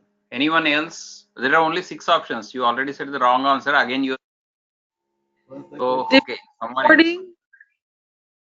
It's the number 1. Wrong answer. Test. Okay, again. Test. Defect Okay. reporting. Wrong answer. Test Integration closure. testing, No. It's right here. You have to Test choose one. closure. Huh? Test closure. Wrong answer. You already eliminated 4. There are only 2 left. Now tell me. Huh? integration testing, Integration testing is not part of SDLC, my friend. yeah. It's my problem. In the execution time, Wrong answer.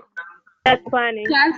Test planning or test design. Wrong answer. Okay, only one is left. Tell me that. Only one is left now. Test design. Test design. That is correct answer. You have said everything else except for this. I already told you 2 times before. Okay, if you can recall, what did I tell you? System here before mentioning these testing techniques, right? Black box testing techniques. We are going to go to software testing life cycle and we are going to use this in software designing test cases while writing test cases. So where do you write the test cases? In test design, right? Not in execution. Execution, you execute them. While writing test cases, you need to remember the black box testing techniques. Using those, you write them. Once you write them, you just apply them on the application. That is execution, simple. But test design is where you use the what?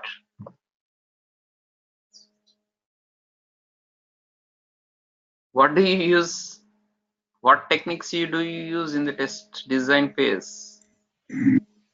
Black box. Correct. Yeah. Okay. I'll just mention it here. I'll write it so that you don't forget it. Black box testing techniques. You're not testing, right? You're using techniques for what? You're writing test cases. Once you write test cases, you can easily execute them. Easy execution is not a big deal. Design is. Okay, so we will discuss about this software testing life cycle, entire software testing life cycle tomorrow. So with this, I'll conclude today's session. And tomorrow we'll start a little bit in Java too, because we'll finish manual testing by tomorrow anyway. And if you have any questions, you can ask me anyway. Okay, so before closing, you can ask me any questions, Q&A session. 5 minutes. Can you send this documents in Google Drive? Do we have access to it? Sure. Okay, I would like to put this in a Google Drive and share you that link and some documents also. So we will use different email ID. I'll just ping you because the other one we will use I can't use because it's already full. So I'll just ping. Okay, thank you. Or I'll send you an email. Okay, so I'll send you an email with Google Drive credentials so that you can log in there and access this document. Okay, this document as well as the this thing. Okay, I think it's most probably Sangam dot what is this? Yeah, tech matrix. Or last week I missed most of the class time, so tomorrow at the beginning of the class, can you just briefly go over the methodology part? Yeah, definitely. You did not miss anything in the demo. Demo was just for 1 hour. I briefly discussed about these. Overall, I just touched upon software development life cycle, software testing life cycle, and methodologies. So there is nothing you missed. But yeah, so we will discuss the methodologies. Methodologies are what are the methodologies? We can quickly discuss right now because I want to go to the more important topics tomorrow. What are the methodologies that we use nowadays? We'll discuss. The Waterfall and the Agile, right? Correct. Waterfall, vProcess, and Agile. So Waterfall methodology consists of all the steps in a sequential manner, like requirement gathering, analysis and planning, system design, coding, system testing, user acceptance testing in the same order that I mentioned, right? Same order. This official stages taking place in the 1, 2, 3, 4, 5, 6 order is called as Waterfall methodology. That's it. So that's all you have to remember and that's all you have to tell. Now, what are the drawbacks of this waterfall methodology? What are the drawbacks and the time frame? You have to wait, right? Keep this testing team waiting until these phases are over. The time is drawback. And if any earlier stage problems occur at the later stage, then fixing those problems impact the project timeline, right? You are at the implementation stage and there is some requirement is missing requirement, right? Then the overall project timeline is impacted heavily in the waterfall model. That is a drawback of the waterfall model. Hence, we are no longer using waterfall model right now, and we are using going for the vProcess model. Okay, now vProcess model, like I explained, some things goes parallelly. Verification, validation goes parallelly. At the time of BRS documents are prepared, UAT team must have already started their own testing, like on a peripheral level. While SRS document, system requirement specification document is going on, the system testing can start in the sense that they can start writing the test cases by looking at the wireframes. SRS means wireframes, right? They prepare wireframes. So they will have an idea. While high-level design document is being prepared, integration team can start their integration testing, because what is high-level design? It is a interconnectivity between the modules. So integration testing is nothing but interconnectivity testing, right? So what is LLD? LLD means low level design. Low level design means it is within the module, intra module, right? So what is unit testing? Same thing, intra module testing. So while the LLD is going on, unit testing can go on. No wastage of time. Now all these are done parallelly. Now we have already eliminated 4, right? Already. So now coding can be done and system testing can be done. System can be done in the sense that direct execution can be done, because system testing design has already been done while SRS documents are being prepared. So that is a V process. Agile methodology is similar to V process in the sense that it uses same approach and rather hectic approach, in the sense that it uses small sprints and the features and functionalities are divided into small tasks, small stories.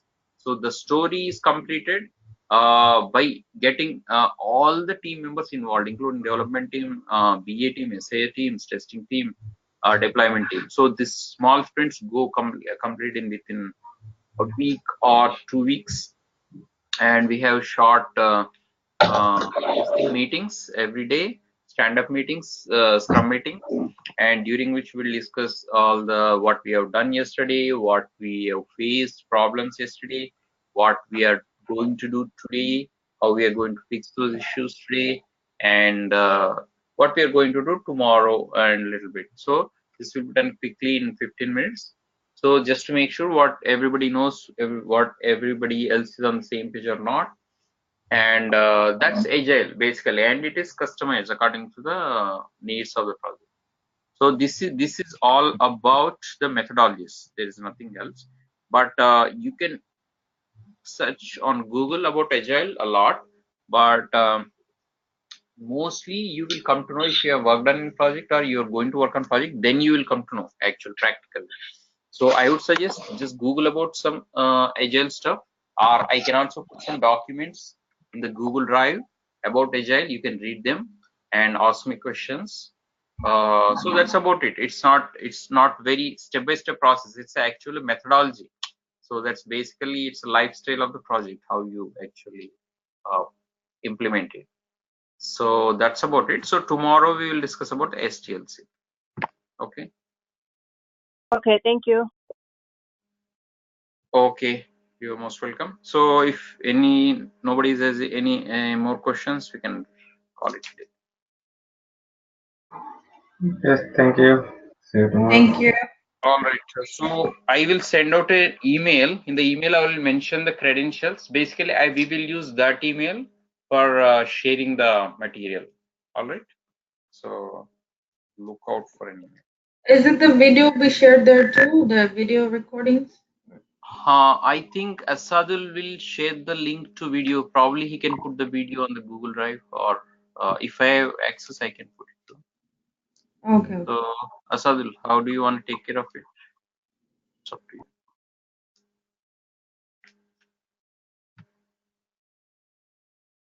Yeah, the session is being recorded here, but I don't know where it is recorded. Yeah, Asadul will be sharing that link. Okay, thank you. Okay, yeah, all right. So talk to you tomorrow then. All right, talk to you tomorrow. Bye. Yeah. Bye. Stop here. Thank you. You. Where can we stop here?